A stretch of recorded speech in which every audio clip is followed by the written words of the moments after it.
நான் என்ன வார்த்தையை பேசலாம் அப்படின்னு இந்த வாரம் இல்லை, போன வாரம் 2 வாரத்துக்கு முன்னாடி டிஸ்கஷன் நடக்குது. திடீர்னு வந்து எங்கள் அப்பா ஒரு 10 மணி நைட்டுக்கு வந்து அடுத்த வாரம் வந்து ஞாயிற்றுக்கிழமை அதுலேயும் பேசணும், 26ம் பேசணும், பேசுவியான்னாரு. நான் பேசிடுறேன்ட்டேன். 2 நான் பேசி ஏன் உருவானேன், என் வாய்ப்பு தானே, ஏன் டேர்ன் தான் நான் ஏன் விடணும் அப்படின்னு. ஆனால் கடைசி நேரத்தில் பார்த்தீங்கன்னா டைம் 10:01 இது மாதிரி உடம்பு சரியில்லாதது ஒரு காரணம், 2 சேர்ந்துக்கிச்சா. அப்புறம் வந்து என்ன தலைப்பு பேசுகிறோன்னு அவர் பேசிகிட்டே இருக்கும்போது அப்பா சொன்னார், நான் கிரேட் கமிஷனை பற்றி பேச போகிறேன் அப்படின்னாரு. அது கிரேட் கமிஷனா, என்னது அப்படின்னா எனக்கு தெரியல, அந்த வார்த்தையை கேள்விப்பட்டதில்லை. என்னடா தெரிலன்ற நீயே, எனக்கு இங்கிலீஷ் எல்லாம் தெரியும் அவர் நினச்சிட்டு இருக்கிறாரு, எனக்கு தான் தெரியும் இங்கிலீஷ் எவ்வளோன்னு. கிரேட் கமிஷன் அப்படின்னு ஏதோ விசாரணை கமிஷன் மாதிரி ஏதோ பெரிய, அந்த கமிஷனுங்கிற வேர்டு ஏதோ பெருசாக இருக்குதுன்னு மட்டும் புரியுது, ஆனால் அது என்னன்னு தெரியல. அப்புறம் சொன்னார், நான் இது பிரதான கட்டளைகள் குறித்து பேச போகிறேன் அப்படின்னாரு. சரி அப்போனா எனக்கு ஒரு டைட்டில் கொடுங்க அப்படின்னு, எனக்கு ஒரு ஏதாவது ஒரு தலைப்பை கொடுங்க அப்படின்னு. அப்போது அந்த தலைப்பை தான் இன்றைக்கி நம்ம செய்தியாக தியானிக்க போகிறோம். உட்கார்ந்தே வாசிக்கலாம், ஒன்றும் பிரச்சனை இல்லை. 2 வசனம் தான். எபிரேயர் 6ஆம் அதிகாரம் 1-2 வசனங்கள்.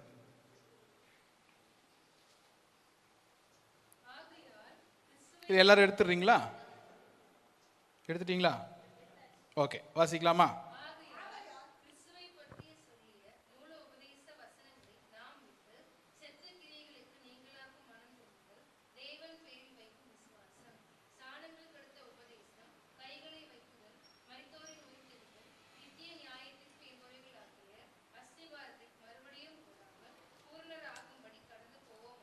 அல்லேலூயா.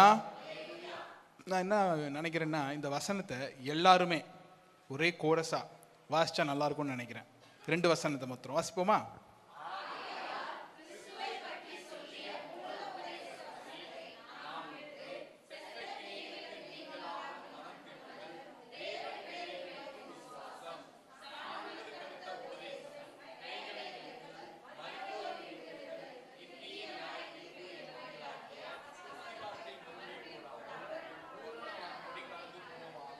அல்லேலூயா. சரி, வாசிச்சிங்கல்ல. இந்த 2 வசனத்தோடைய என்ன சொல்லுவாங்க, சாராம்சம் என்ன? சாராம்சம் என்ன? இந்த 2 வசனம் எதை பற்றி பேசுது, அதோடைய சாராம்சம், அதில் இருக்கிற பாயிண்ட் பை பாயிண்ட் போக வேணாம். மெயின் சாராம்சம் என்ன? அதில் நிறைய பாயிண்ட் இருக்குது அப்படின்னா, இப்போ நீங்கள் சொன்னீங்கன்னா விசுவாசம் சொன்னீங்கன்னா அடுத்து நான் கேட்பேன், அதில் வந்து ஸ்தானங்களுக்கு அடுத்த உபதேசம் ஒன்று இருக்குது, கைகளை வைக்குதல் இருக்குது, அது பாயிண்ட்ஸ் ஆகிடுது. நான் கேட்குறது இதோடைய சாராம்சம், முழு சாராம்சம் என்ன இந்த 2 வசனங்களை வாசிக்கும் போது? நீங்க சொல்லக்கூடாது இல்ல, கொஸ்டின் பேப்பர் இவரே கொடுத்துருவாரா, ஆன்சர் இவரே. கொஸ்டின் பேப்பரை கொடுத்தவரே ஆன்சர் எழுத முடியாது. சரி, பூரணராகும்படி வசனத்தை கரெக்டாக நீங்கள் வாசிக்கல அப்படின்னா யாரோ ஒருத்தர் சத்தம் உயர்த்தி வாசிங்க, மற்றவங்களாம் கவனிங்க.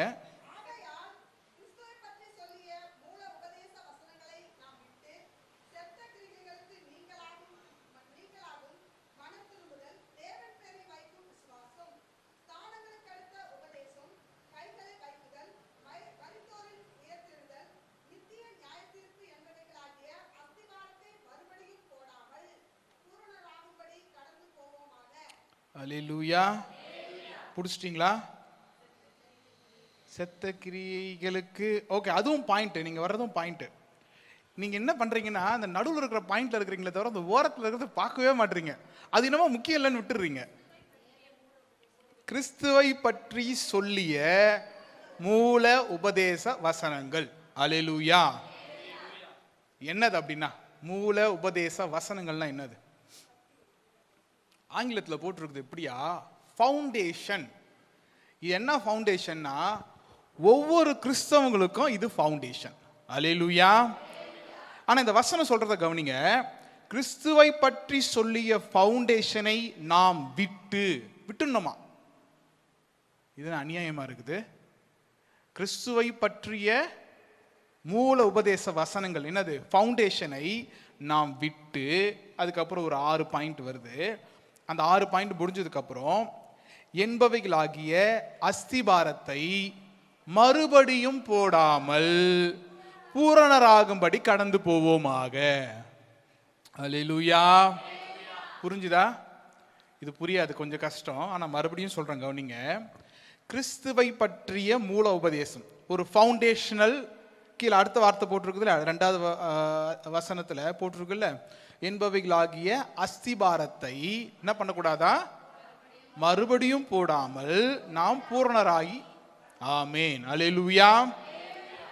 என்ன சொல்ல வருதுன்னா, ஃபவுண்டேஷன்ல இருந்து பர்ஃபெக்ஷனுக்கு போக சொல்லுது. அல்லேலூயா. ஃபவுண்டேஷன்ல இருந்து, ஃபவுண்டேஷன் என்னது? அஸ்திபாரம்னா என்னது?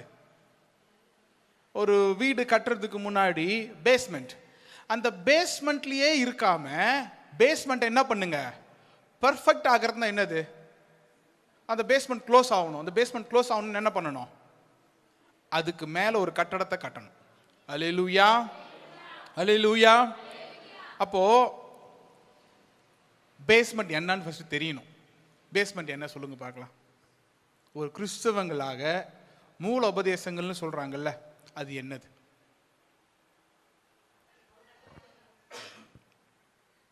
ஆன்சர் எல்லாம் இந்த 2 வசனத்துக்குள்ளதான். நீங்க யோசிக்கவே கூடாது, உங்க மூளைக்கு வேலையே கொடுக்க கூடாது. இப்படி சொல்ல வேண்டியதா போச்சு. அந்த 2 வசனத்துல தான் ஆன்சரே.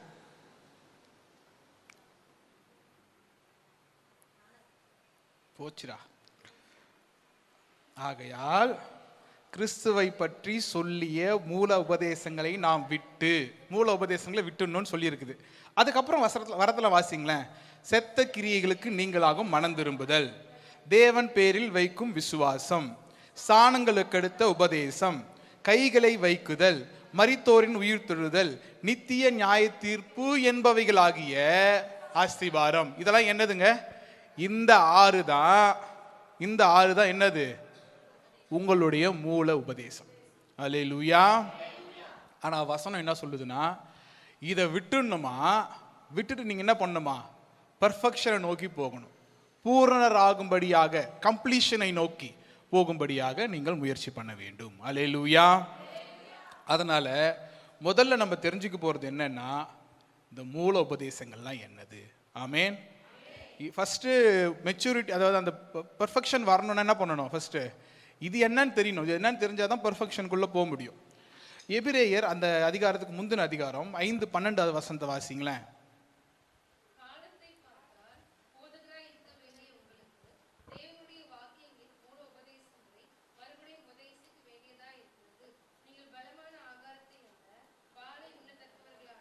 அல்லேலூயா.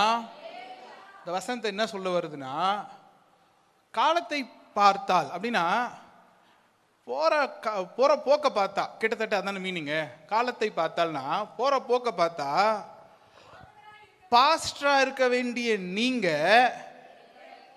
இல்ல பாஸ்டராக இருக்க வேண்டிய உங்களுக்கு மூல உபதேசங்களை மறுபடியும் உபதேசிக்க வேண்டியதா இருக்கிறது. அல்லேலூயா, அல்லேலூயா. இந்த வசனம் சொல்லுது பாஸ்டர் அப்படின்னு நான் சொன்னேன், ஆனா அது ஆங்கிலத்தில் ரொம்ப அழகா போட்டிருக்குது, டீச்சர். அல்லேலூயா. போற போக்க பார்த்தா டீச்சரா இருக்க வேண்டிய நீங்க உங்களுக்கு டீச் பண்ண வேண்டியதா இருக்குது. அப்படிதானா? டீச்சரா இருக்க வேண்டியவங்களுக்கு டீச் பண்ண வேண்டிய இருக்குது. ஏன் அப்படின்னா, நீங்கள் பலமான ஆகாரத்தை அல்ல பாலை உண்ணத்தக்கவர ஆனீர்கள். அல்லேலூயா. இப்போ இந்த கிறிஸ்மஸ் கூட நம்ம பாட்டு பாடுவோம். என்ன பாட்டு பாடுவோம் தெரியுமா? பெத்தலையில் பிறந்த. இந்த பாட்டை போடும்போதெல்லாம் கவனிச்சிக்கினே இருப்போம். இந்த வருஷம் நான் சொல்லிட்டேன், இந்த பாட்டை பாடும்போது யாராவது ஆறாரோனாலும் டப்புன்னு மைக் ஆஃப் பண்ணிருங்க. இந்த ஆறிராரோ ஆனால் மைக் ஏற்கனவே சொல்லிட்டோம், நாங்கள் பாடக்கூடாதுன்னு, வீக்லியும் சொல்லிட்டோம் பாடக்கூடாதுன்னு. யாராவது வந்து பாடினாங்கன்னா, அப்படியும் மீறி பாடினாங்கன்னா என்ன பண்ணிடணும்? இந்த மைக் ஆஃப் பண்ணி விட்டுடணும். என்ன கதைன்னு கேளுங்களேன். நான் தான் வச்சுக்கோங்களேன், இப்போ நான் பிறந்த குழந்தையா இருக்கிறேன். அப்போ நீங்கள் நெத்து தூக்கி கொஞ்சறீங்கன்னா அது வந்து அழகாக இருக்கிறோம். இப்போ எனக்கு என்ன வயசாகுது? கேட்க அசிங்கமாக இல்லை கேட்குறதுக்கு. அப்பேற்பட்ட ஆண்டவரை நீங்கள் என்ன பண்ணுறீங்க? ஆராரோ ஆராரோ ஆரி, அதோட அந்த டியூனில், ஸ்கேலில், மியூசிக் ரிதமில் அடா அடா அடா அப்படிலாம் பாடுறது இல்லையா? இப்பெல்லாம் பாடுறது இல்லையா? ஆக ஆண்டவர் எந்த அந்த என்ன சொல்றது, அவருடைய தோரணை என்னமோ அவரை அப்படியா பார்க்க வேண்டும். அல்லேலூயா. அதே போல நான் என்னுடைய ஸ்பிரிச்சுவல் லைஃப்ல, ஆவிக்குரிய வாழ்க்கையில என் வளர்ச்சி எவ்வளவு அதிகமா இருக்கிறதோ, எத்தனை வருஷம் நான் இருக்கிறேன், 10 வருஷமா இருக்கிறேன், 15 வருஷமா இருக்கிறேன்னா 15 வருஷத்துக்குரிய மெச்சூரிட்டி என்கிட்ட இருக்கணும். அல்லேலூயா. எனக்கு ஒரு குழந்தை பிறந்துச்சு. முதல் வருஷம் கை குழந்தையா இருந்துச்சு. நான் தூக்கி கொஞ்சறதுக்கு ரொம்ப ஆசையா இருந்தது. அப்படியே வச்சுக்கிட்டே இருக்கிறேன். 25 வயசு ஆச்சு, அப்போ அது குழந்தையாவே இருக்குது. யாராவது விரும்புவீங்களா? அது 25 வயசுல அது வாலிபன் ஆகணும். ஒன்றும் இல்லை, புள்ள பேசலைன்னா உங்களுக்கு எப்படி இருக்குது? ஐயோ 3 வயசு ஆயிடுச்சு, 4 வயசு ஆயிடுச்சு, 5 வயசு ஆயிடுச்சு, இன்னும் குழந்தை பேசல. தேவையில்ல, இந்த வளர்ச்சி தேவையில்லை. அதே போல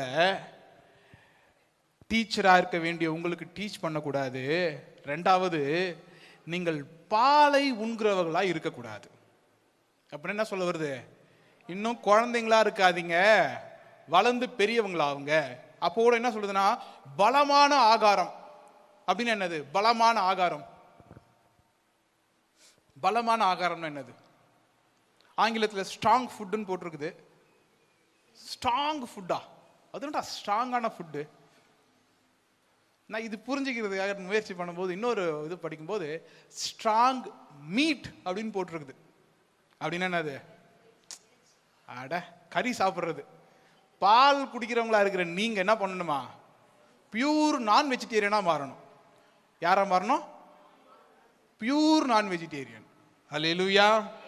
எனக்கு இதெல்லாம் ஏன் சொல்ல ஆரம்பிக்கிறேன்னா, அந்த பியூர்ன்றன்னா அந்த குறிப்பிட்ட ஜனங்கள் இருக்கிறாங்க, அவங்க பியூர் வெஜிடேரியனா. அது என்னடா பியூர் வெஜிடேரியனு? வெஜிடேரியன் சாப்பிட்ற பற்றி நமக்கு கவலை இல்லை, நம்மளும் சாப்பிட்றோம். அன்னி அதை பியூர் என்னும் போது தான் எங்களுக்கு கடுப்பாகுது. அப்போ நாங்கள் என்ன சொல்கிறோம்? நாங்கள் பியூர் நான் வெஜிடேரியன். அல்லேலூயா, அல்லேலூயா. நீங்கள் பாலை உண்ணத்தக்கவர்களாக அல்ல, பலமான ஆகாரத்தை உண்ணத்தக்கவர்களாக மாற வேண்டும். அல்லேலூயா, அல்லேலூயா. வசனத்தின் ஆங்கில வசனத்தின்படி சொல்லணும்னா, பாலை உண்ணத்தக்கவர்களாக அல்ல, மாமிசத்தை உட்கொள்ளுகிறவர்களாக நீங்கள் மாற வேண்டும். ஆமேன். என்ன பிரச்சனை அப்படின்னா, ஒரே இடத்துல இப்போ என்ன நடக்குதுன்னு கவனிங்களேன். குழந்தை பிறக்குது, குழந்தையாவே இருக்குது. அதுக்கு பேர் என்ன? ஒரு குறிப்பிட்ட இடத்துல லாக் ஆயிட்டாரு அவரு. புரிஞ்சுதா? இப்போ நீங்க சில பேரை பார்ப்பீங்க, நான் நிறைய பேரை கவனிப்பேன், சில ஊழியக்காரங்களை கூட பார்த்துருக்கிறேன். ரொம்ப வியந்திருக்கிறேன் நான் பார்க்கும்போது. ஒரு 15-20 வருஷத்துக்கு முன்னாடி அப்பா கூட போகும்போது சில ஊழியக்காரங்களை பார்ப்பேன். எவ்வளோ பெரிய ஊழியக்காரங்க இருக்காங்க, எவ்வளோ அந்த என்ன சொல்றது, அந்த மெச்சூரிட்டி இருக்குது அப்படின்னு. இப்போ 15 வருஷம் கழிச்சு நான் பார்க்குறேன், அப்படியே இருக்கிறாங்க. இப்போ எனக்கு வந்து அவங்கள ரொம்ப சில்லியா தெரியுது. நான் யாரை வியந்து பார்த்தனோ அவங்க இப்போ ரொம்ப சில்லியா தெரிகிறாங்க. ஏன் அப்படின்னா, எந்த இடத்துல இருந்தாங்களோ அதே இடத்துல இருக்கிறாங்க. அல்லேலூயா. நீங்கள் ஒரு இடத்துல போய் என்ன பண்ணக்கூடாதுன்னா, ஸ்டாக்னண்டா ஒரு தண்ணி ஒரு இடத்துல நின்றுச்சுன்னா அதுக்கு பேர் என்ன? சேரு, சாக்கடை. நிற்கவே கூடாது தண்ணி. அல்லேலூயா. தண்ணி என்ன பண்ணக்கூடாது? அதுவே மூவ் ஆகிட்டே இருக்குது. அந்த வாட்டர், தண்ணி மூவ் ஆகிட்டே இருக்குது. அது எப்படி இருக்கும்? எப்படியும் பியூரா தான் இருக்கும். ஏன்னா அந்த வாட்டரை இன்னொரு வாட்டர் ரீப்ளேஸ் பண்ணிக்கிட்டே இருக்கும். அல்லேலூயா. நீங்கள் தேங்குகிற விசுவாசிகளாய் இருக்க கூடாது. அல்லேலூயா. மூவ் ஆகிட்டே இருக்கணும். ஆண்டவர் எந்த இடத்துல கொண்டு வந்து விட்டாரோ அங்கேயே ஸ்டாக்னண்டா தேங்கி கிடக்கக்கூடாது. அதுலேருந்து க்ரோ ஆகி இன்னொரு இடத்துக்கு போகணும், புதிய இடத்துக்கு போகணும், புதிய பரிமாணங்களை பார்க்கணும். ஆவிக்குரிய வாழ்க்கையில வளர்ந்து கொண்டே இருக்க வேண்டும். ஆமென். அல்லேலூயா. ஏன் அப்படின்னா, நீங்கள் குழந்தைகளாக அழைக்கப்படல. குழந்தைகளாக அழைக்கப்பட்ட நீங்கள் இப்போ என்னவா ஆயிட்டீங்கன்னா, டீச்சர்ஸா இருக்கணுமா. நீங்கள் போதிக்கிற இடத்துக்கு வரணுமா. எங்க வரணும்? எத்தனை பேர் போதிக்கிற இடத்துக்கு வந்துட்டீங்க? யாரை கை தூக்க வேணாம். உங்களை நீங்களே என்ன பண்ணணும் தெரியுமா? என்ன சொல்லுவாங்க, செல்ஃப் எவாலுவேட் பண்ணணும். ஆண்டவரே, இவ்வளோ நாளாக நான் சபைக்குள்ளே இருக்கிறேன், இவ்வளோ நாளாக நான் தேவனுடைய வார்த்தைகளை கேட்குறேன், எனக்கு போதிக்கிற சொல்லி கொடுக்குற அந்த கிருபையை எனக்கு கொடுங்க. அல்லேலூயா. நான் இதுக்கப்புறம் என்ன பண்ண மாட்டேன்? பால் புட்டியை தேடிட்டு அலைய மாட்டேன். ரைட்? பால் புட்டியை தேடிட்டு ஸ்பிரிச்சுவலா பால் புட்டியை தேடிட்டு அலைய மாட்டேன். எங்க கறி சோறு போடுவாங்க அங்கதான் நான் உட்காருவேன். ஆமேன். உடனே இதை வேற மாதிரி புரிஞ்சுக்கூடாது. ஓகே, கறி சோறு ஸ்பிரிச்சுவலி, ஆவிக்குரிய வாழ்க்கையில நீங்கள் பலமான ஆகாரத்தை உண்ணக்கூடியவர்களாய் மாற வேண்டும். அல்லேலூயா. இந்த மெச்சூரிட்டி அப்படிங்கிறது வந்து ஆப்ஷனல்லாம் கிடையாது, அது எக்ஸ்பெக்டட். ஒருத்தர் 25 வயசு ஆனார்னா அந்த 25 வயசுக்குரிய இது வந்து ஆப்ஷனல் கிடையாது. சில விஷயங்களை நம்ம ஆப்ஷனலாக கொடுப்போம். இப்போ ஸ்கூலில் படிக்கும்போது பார்த்தீங்கன்னா ஒரு பாடத்தை மட்டும் என்ன பண்ணுவாங்கன்னா ஆப்ஷனலாக கொடுப்பாங்க. நீ தமிழ் படிக்கிறியா இல்லை ஹிந்தி சூஸ் பண்ணிக்கிறியா, ஏதோ ஒன்று சூஸ் பண்ணிக்கோ. அது ஆப்ஷனல். வேணும்னா தமிழை சூஸ் பண்ணலாம், அவங்க முடிவு பண்ண என்ன பண்ணலாம், ஹிந்தியை சூஸ் பண்ணலாம். அது அவங்களுடைய பாடு. ஆனால் மெச்சூரிட்டி, என்னுடைய வளர்ச்சி என்பது ஆப்ஷனல்லாம் கிடையாது. நீ வளர்ந்து தான் ஆகணும், வேற வழியே இல்லை. ஆமேன். அல்லேலூயா. நீ ஆண்டவருக்குள்ள இருக்கிற அப்படின்னா நீ என்ன பண்ணி தான் ஆகணும், வளர்ந்து தான் ஆகணும். எந்த வசனத்தை படிச்சீங்க? 12ஆம் வசனத்தை படிச்சீங்க இல்லையா? 13ஆம் வசனத்தை வாசிங்க. பால் உண்ணுகிறவன் குழந்தையா இருக்கிறபடியினாலே நீதியின் வசனத்தில் பழக்கம் இல்லாதவனா இருக்கிறான். என்ன பிரச்சனைன்னு பாத்தீங்களா? நீங்க இன்னுமே பால் குடிக்கிறவங்களா இருந்தீங்கன்னா என்னவா, இந்த நீதியின் வசனத்துக்கும் உங்களுக்கும் என்ன கிடையாது, பழக்க வழக்கமே கிடையாது. அந்த அந்த அந்த என்ன சொல்லுவாங்க, அந்த அது வந்து ஆங்கிலத்தில் அழகா போட்டிருக்கிறது அன்ஸ்கில்ஃபுல் அப்படின்னு போட்டிருக்கிறது. அன்ஸ்கில்ஃபுல் அப்படின்னா ஸ்கில்ஃபுல்னா என்னது? ஃபர்ஸ்ட் ஸ்கில்னா என்னது? திறமை. கரெக்டா? அப்போ நீதியின் வசனத்துல ஸ்கில்ஃபுல்லா இருக்கிறது அப்படின்னு சொன்னா என்ன அர்த்தம்? வசனத்துல திறமை உள்ளவனா இருக்கிறான்னு அர்த்தம். அப்போ இங்க என்ன சொல்லுதுன்னா, நீங்கள் வசனத்தில் பழக்கம் இல்லாத அப்படின்னா என்ன அர்த்தம்? திறமை இல்லாத, வசனத்தை சுதந்திரித்துக் கொள்ள திறமை இல்லாத, வசனத்தை படித்து புரிந்து கொள்ள திறமை இல்லாத. அல்லேலூயா. பால், ஏன்னா குழந்தைகிட்ட கொண்டு போயிட்டு நீங்க வந்து பெரிய பெரிய வீட்டு கணக்கெல்லாம் கொண்டு போய் காமிச்சிங்கன்னு வச்சுக்கோங்களேன், அது குழந்தைக்கு ஒன்றும் தெரியாது, கிழிச்சு போட்டு போயிடு அந்த பேப்பரை. இதான் வீட்டு பட்ஜெட், பார்த்துக்கோ, குடும்பத்தை நீ தான் பார்க்கணும் அப்படி சொன்னீங்கன்னா என்ன பண்ணோம்? கீழ்ச்சி போட்டு அது மேலேயே கக்கா உச்சா போயிட்டு உரம் போயிடும். அதுக்கு தெரியாது என்னன்னு. இல்ல, யூ ஷுட் பி ஸ்கில்ஃபுல். நீங்கள் நீதியின் வசனத்திலே பழக்கம் உள்ளவர்களாய் மாற வேண்டும். அல்லேலூயா. அல்லேலூயா. நான் மறுபடியும் சொல்றேன், இந்த அஸ்திபாரம் என்பது கண்டிப்பா நிச்சயம் அவசியமா அஸ்திபாரம் என்ன பண்ணணும், இருந்துதான் ஆகணும். ஆனா இந்த வசனம் சொல்லுது, நீ அஸ்திபாரத்தை விட்டு என்ன பண்ணுமா, போயிடணும். அதுக்காக அஸ்திபாரம் தேவையில்லைன்னு அர்த்தம் அல்ல, அந்த அஸ்திபாரத்திலேயே நீ நின்றக்கூடாதுன்னு அர்த்தம். புரிஞ்சுதா நான் சொல்றது? வசனம் சொல்லுது, முதல்ல படிச்ச வசனம் 6ஆம் அதிகாரம் 1ஆம் வசனம் போட மாட்டீங்களா? ஆகையால் கிறிஸ்துவை பற்றி சொல்லிய உபதேசங்களை என்ன பண்ணணுமா, நாம் விட்டு, நம்மை விட்டு இல்லை, நாம் விட்டு, அதை விட்டுணும். ஆங்கிலத்தில் போட்டிருக்கிறது லீவிங் அப்படின்னு சொல்லிட்டு. 2ஆம் வசனத்துக்கு போனீங்கன்னா அந்த லாஸ்ட் பார்ட் சொல்லுது, என்பவைகளாகிய அஸ்திபாரத்தை மறுபடியும் போடாமல் திரும்ப திரும்ப செஞ்சதையே செய்யாதீங்க. ஆக அஸ்திபாரம் அவசியம், ஆனால் அது மட்டுமே நிரந்தரம் அல்ல. ஆமேன். அல்லேலூயா. அந்த அஸ்திபாரத்தின் மேல நீங்கள் கட்டடத்தை கட்டணும். அல்லேலூயா. 14ஆம் வசனத்தை வாசிங்க.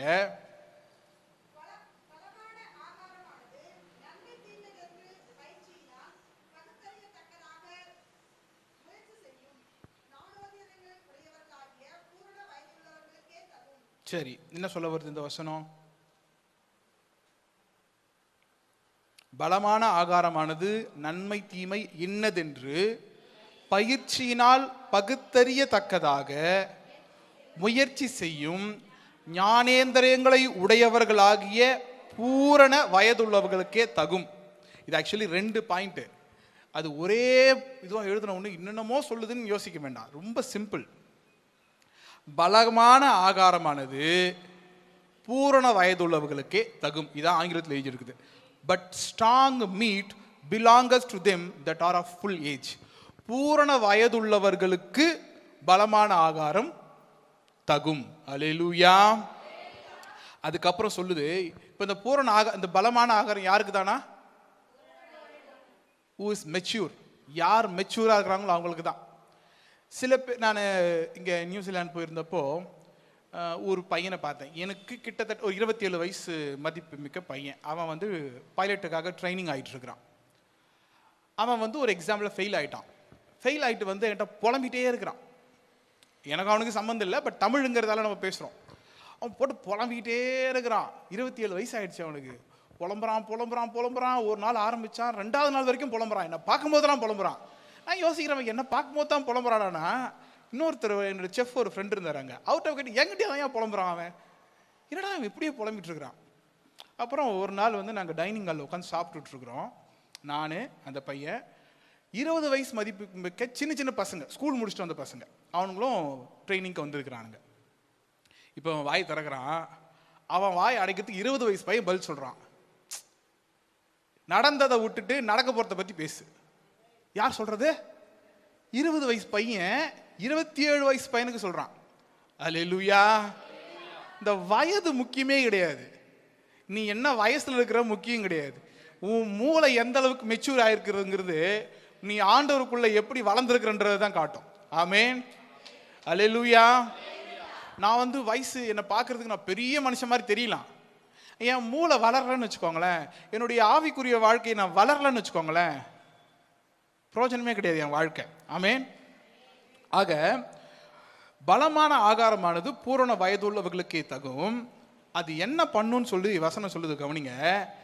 அந்த ஆகாரமானது நன்மை தீமை இன்னதென்று, நன்மை தீமை இன்னதென்று பகுத்தறியும்னு போடல, நன்மை தீமை இன்னதென்று பயிற்சியினால். உங்களுக்கு ஈஸியாக பகுத்தறிய முடியாது. நான் வருவேன், நான் பலமான ஒரு ஸ்ட்ராங் மீட் சாப்பிட்டுட்டேன், கறி பீஃப் சாப்பிட்டு வந்திருக்கிறேன், இப்போ வந்த உடனே என்ன பண்ணுறேன், நான் எது நல்லது கெட்டதுன்னு கண்டுபிடிச்சிடுவேன். அது கிடையாது. அதற்கு ஒரு பயிற்சி தேவை. அல்லேலூயா. இந்த வருஷம் தொடங்கினதுலேருந்து இந்த பிள்ளைங்களை போட்டு பாடாப்படுத்திட்டு இருக்கிறேன் நான். அது உங்கள் அப்பா அம்மாங்களுக்கு தான் தெரியும், இந்த மியூசிக் வாசிக்கிறவங்களுக்கு தெரியும். என்னன்னா, நான் சொல்லிட்டேன், 3 வருஷமாக என்ன பண்ணிட்டீங்க, ஓபி அடிச்சிட்டிங்க. இப்போ ஓபி அடிக்க முடியாது. எல்லாருக்கும் ஒவ்வொரு ரோலு. எல்லாரும் அந்த ரோலை அந்த, இப்போ ஒரு எக்ஸாம்பிளுக்கு சொல்லணும்னா, இப்போ இவர் அமர்நாத் அவர் சொல்லிட்டேன், நீ ட்ரம்மர் மாதிரி தான் யோசிக்கணும், இந்த பேட் வாசிக்கிற மாதிரி யோசிக்கக்கூடாது. பேட் வாசிக்கிறதுங்கிறது சில ஹெல்ப் பண்ணும், அது டிஜிட்டலாக. அந்த டிஜிட்டல் ஹெல்ப்பே எடுக்கக்கூடாது. ஒரு அக்வஸ்டிக் ட்ரம் வச்சுருக்கோம் பார்த்தீங்களா பெருசா, அதை எப்படி வாசிப்பானோ மூளை அப்படி தான் யோசிக்கணும். நீ அதை தான் இங்கே வாசிக்கணும், வேறு எதுவும் வாசிக்கக்கூடாது. இவனுக்கு சொல்கிறேன், காட்சனுக்கு, நீ ஒரு பேஸ் பிளேயர் என்ன வாசிப்பானோ அதான் வாசிக்கணும், நீ வேற எதையும் வாசிக்கக்கூடாது. நீ ஒரு பியானோ பிளேயர், அனுஷ்காவுக்கு நீ என்ன பியானோ பிளேயர் என்ன வாசிப்பாங்களோ அதை தான் நீ வாசிக்கணும். அப்போ நீ தனித்தனியாக ஒவ்வொரு இன்ஸ்ட்ருமெண்ட்டை வாசிக்கும் போது சேர்த்து கேட்கும்போது அவ்வளோ நல்லா இருக்குது. நாங்களே உட்காந்து எங்கள் பாட்டை நாங்களே ரசிச்சுட்டு இருக்கிறோம். ட்ரைனிங் எவ்வளோ இடத்துல போகுது, 2 மணி நேரம் போகுது, 1 மணி நேரம் பிளான் பண்ணுறோம். நாங்களே வாசிக்கத்தை ரசித்து இங்கே இதை மாற்றலாமா, அங்கே அதை மாற்றலாமா. ஏன்? அந்த பயிற்சி உங்களை பூரணராக்கும். அல்லேலூயா. அல்லேலூயா. நீங்கள் அப்படி சாதாரணமாக நான் கடந்து போய் பகுத்தறியத்தெல்லாம் கற்றுக்க முடியாது. அதுக்காக நீங்கள் என்ன பண்ணணும், ட்ரெயின் பண்ணணும். ஃபவுண்டேஷனை போட்டாச்சு, 3 வருஷம் நான் ஃபவுண்டேஷனை போட்டுட்டேன். இதுக்கப்புறம் என்ன தான், பர்ஃபெக்ஷனை நோக்கி பூரணர் ஆகும்படி உங்களுடைய வாழ்க்கையை நீங்கள் நகர்ந்து செல்ல வேண்டும். ஆமென். அல்லேலூயா. அல்லேலூயா.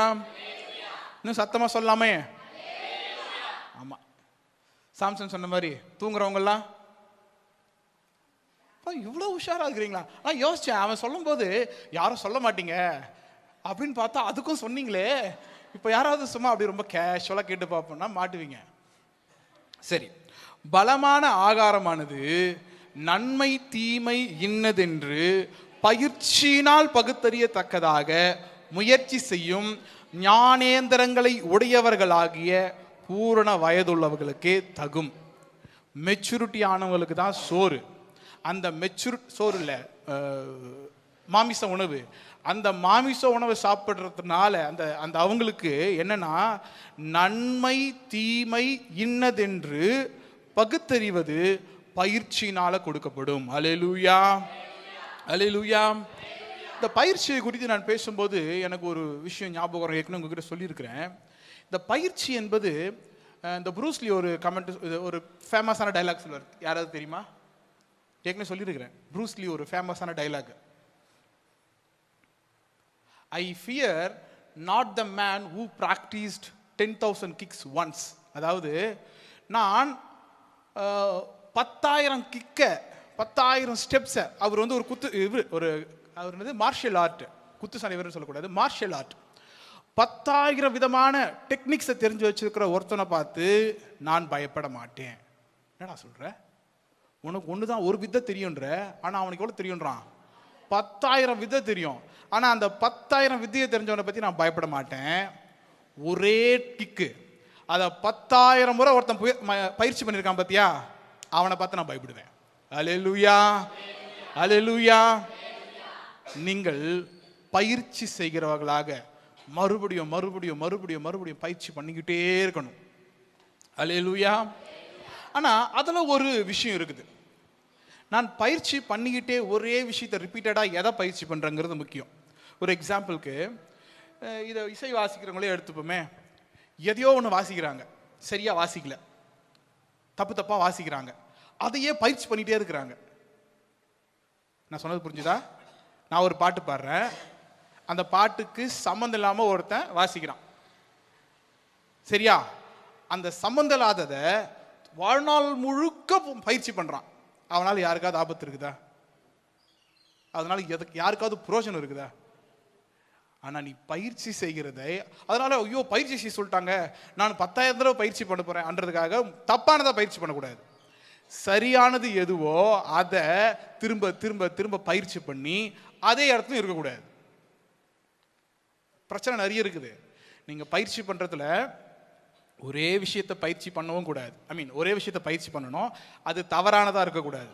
ரெண்டாவது, நீங்க ஒரே விஷயத்தை பயிற்சி பண்ணாலும் ஒரே இடத்துல இருக்கக்கூடாது. புரியலன்னு நினைக்கிறேன். நம்ம அடுக்கடுக்கா சொல்றீங்க, ஆனா புரிஞ்சுதா? சரி. ஆக இப்போ நம்ம என்ன பார்த்தோம் அப்படின்னா, ஏன் இந்த பெர்ஃபெக்ஷன், ஏன் இந்த பூரணர் ஆகும்படி நாம ஏன் பூரணர் ஆகணும் அப்படிங்கிறத பார்த்துட்டு இருக்கிறோம். இப்போ வசனத்துக்கு நேரா போயிடலாம். இந்த வசனம் 6ஆம் அதிகாரம் 1ஆம் வசனம் வாசிக்கலாமா? ஆகையால்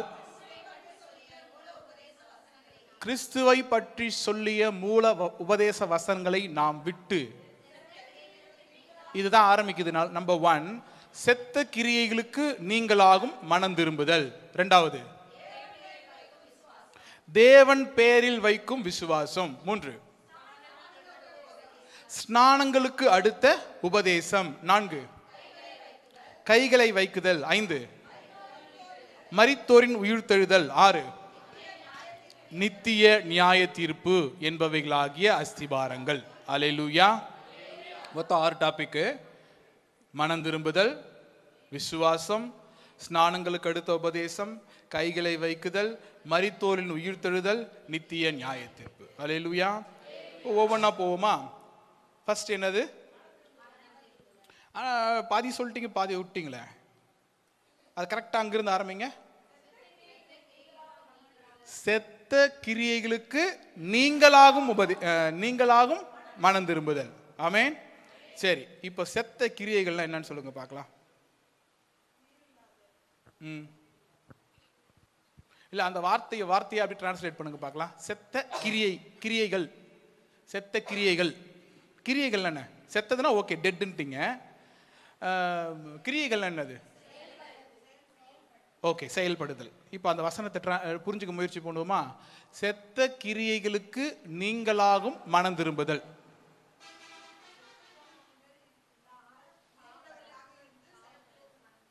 பாவத்திலிருந்து மனம் திரும்புதல். சரி, நீங்க சொல்லுங்க.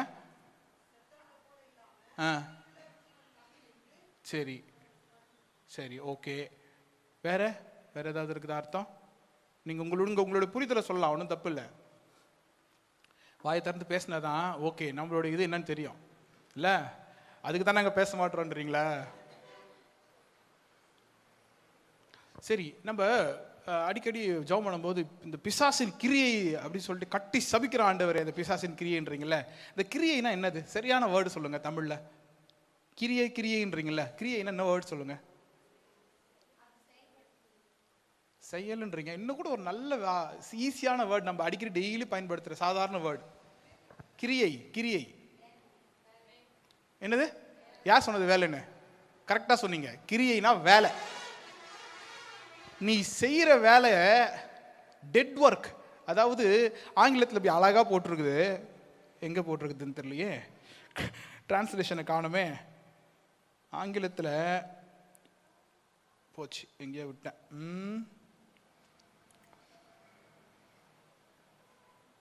Okay, repentance from dead works. அதாவது செத்த கிரியைகள்னு சொல்லும்போது நம்ம என்ன நினச்சிடுறோம்னா அது ஏதோ ஒரு ஃபேன்சியான வேர்டு மாதிரி நினச்சிடுறோம் இல்லை. ஆனால் இது என்னென்னா, நீங்கள் செய்கிற வேலை எந்த வேலைலாம் செய்கிறீங்களோ அதெல்லாம் எதெல்லாம் டெத்துக்கு நேராக, இன்னும் தெளிவாக சொல்கிறேன், இந்த ஸ்பிரிச்சுவலாக பேசும்போது டெத் அப்படிங்கிறது தேவனுக்கு நேராக போகாதது தான், வேறு எதுவும் கிடையாது. டெத்துனா சாவுன்னு நினச்சிக்கூடாது. நம்ம பேசிக்கிட்டு இருக்குது என்ன பேசிக்கிட்டு இருக்கிறோம்? ஆவிக்குரிய காரியங்களை மொத்தம் பேசிக்கிட்டு இருக்கிறோம். இப்போ நீங்கள் மாம்சத்தில் பேசுனீங்கன்னா, நான் செத்து போகிறதுக்கு ஆகிற காரியம் என்ன செய்வேன்? என்ன நானே அழிச்சிக்கிறது, குடிக்கிறது, சிகரெட் பிடிக்கிறது, இல்லை என்ன நானே அழிச்சிக்கிற மாதிரி, இல்லை விஷத்தை குடிக்கிறது, என்ன அழிச்சிக்கிற மாதிரி எதையாவது ஒன்று செய்கிறது. அது மாம்சத்தின் படி என்னை நான் அழிச்சிக்கிறேன், டெட் ஒர்க். என் ஆவிக்குரிய வாழ்க்கையில் எது டெட் ஒர்க்னா, எதுவெல்லாம் என்னை ஆண்டவரிடத்துல கொண்டு போய் சேர்க்கலையோ அது எல்லாமே டெட் ஒர்க் தான். அல்லேலூயா. நீங்கள் செய்கிற செத்த கிரியைகளிலிருந்து மனம் திரும்ப வேண்டும் என்று இந்த வசனம் சொல்லுகிறது. அல்லேலூயா. இந்த வசனத்தை கொஞ்சம் உள்ளே போய் நிறைய வாசிக்கணும். நம்ம ஒவ்வொன்றா போவோமா? நான் எடுத்துக்கிறேன். 1 யோவான் 4:19 வசனம். இதுக்கு முன்னாடி கூட இன்னொரு சில விஷயங்களை கூட பார்க்கலாம். இது பார்த்துருக்கீங்களா? இந்த வசனம் படிச்சிருக்கிறீங்களா? இந்த மாம்சத்தின் கிரியைகளா? ஆமாம், அது கலாத்தியர் 5:19. 5:19 கரெக்ட் தான். இது மாம்சத்தின் கிரியைகளை சும்மா ஒரே ஒரு கிளான்ஸ் வாசிச்சுட்டு நம்ம போயிடலாம் வேகமாக. வாசிங்க பார்க்கலாம். வாசிக்கலாம்.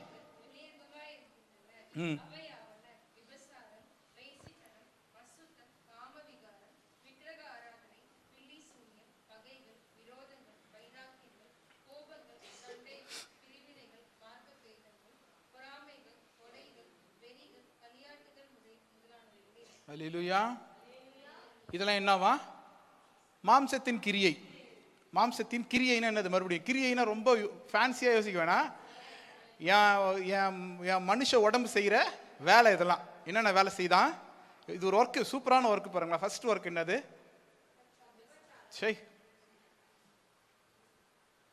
இப்படின்னா என்ன அர்த்தம்? ஏன்னா பாருங்களா, அடுத்த வார்த்தை வேசித்தனம்னு வருது, 3வது 4வது வார்த்தை காம விகாரம்னு வருது. கிட்டத்தட்ட எல்லாம் ஒரே மாதிரி இருக்குது. இது என்னது? ஃபர்ஸ்ட் வார்த்தை என்னது? அடல்ட்ரினா என்னது? அதான் விபச்சாரம். என்னது?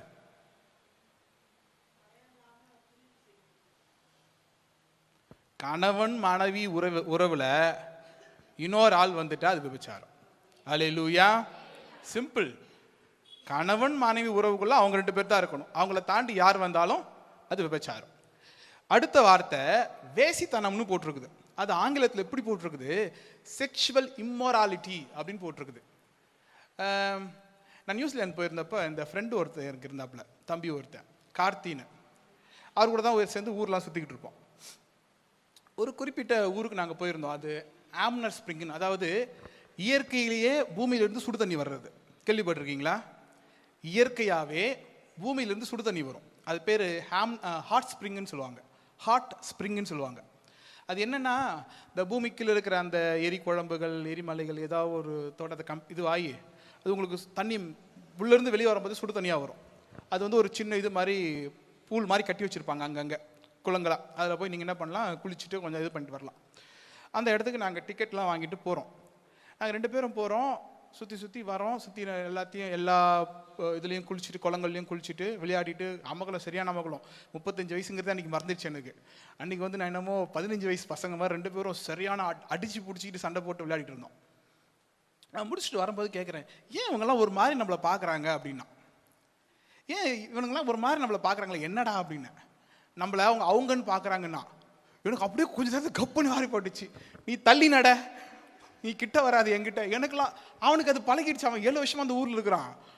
எனக்கு அப்படியே பகீர்னு வாரி போட்டுச்சு. என்ன அப்படியே பார்த்தானுங்க அவனுங்க. அதுதான் செக்ஷுவல் இம்மாராலிட்டி. ஆண் ஆணோட, பெண் பெண்ணோட கேவலமானதை நடப்பிக்கிறது தான் வேசித்தனம். அசுத்தம் சொல்லுங்க பார்க்கலாம். அசுத்தம்னா என்ன சொல்லுங்க பார்க்கலாம். குளிக்காம இருக்கிறது, அப்படியா? அதுவும் அசுத்தம் தான், இல்லைன்னு சொல்ல.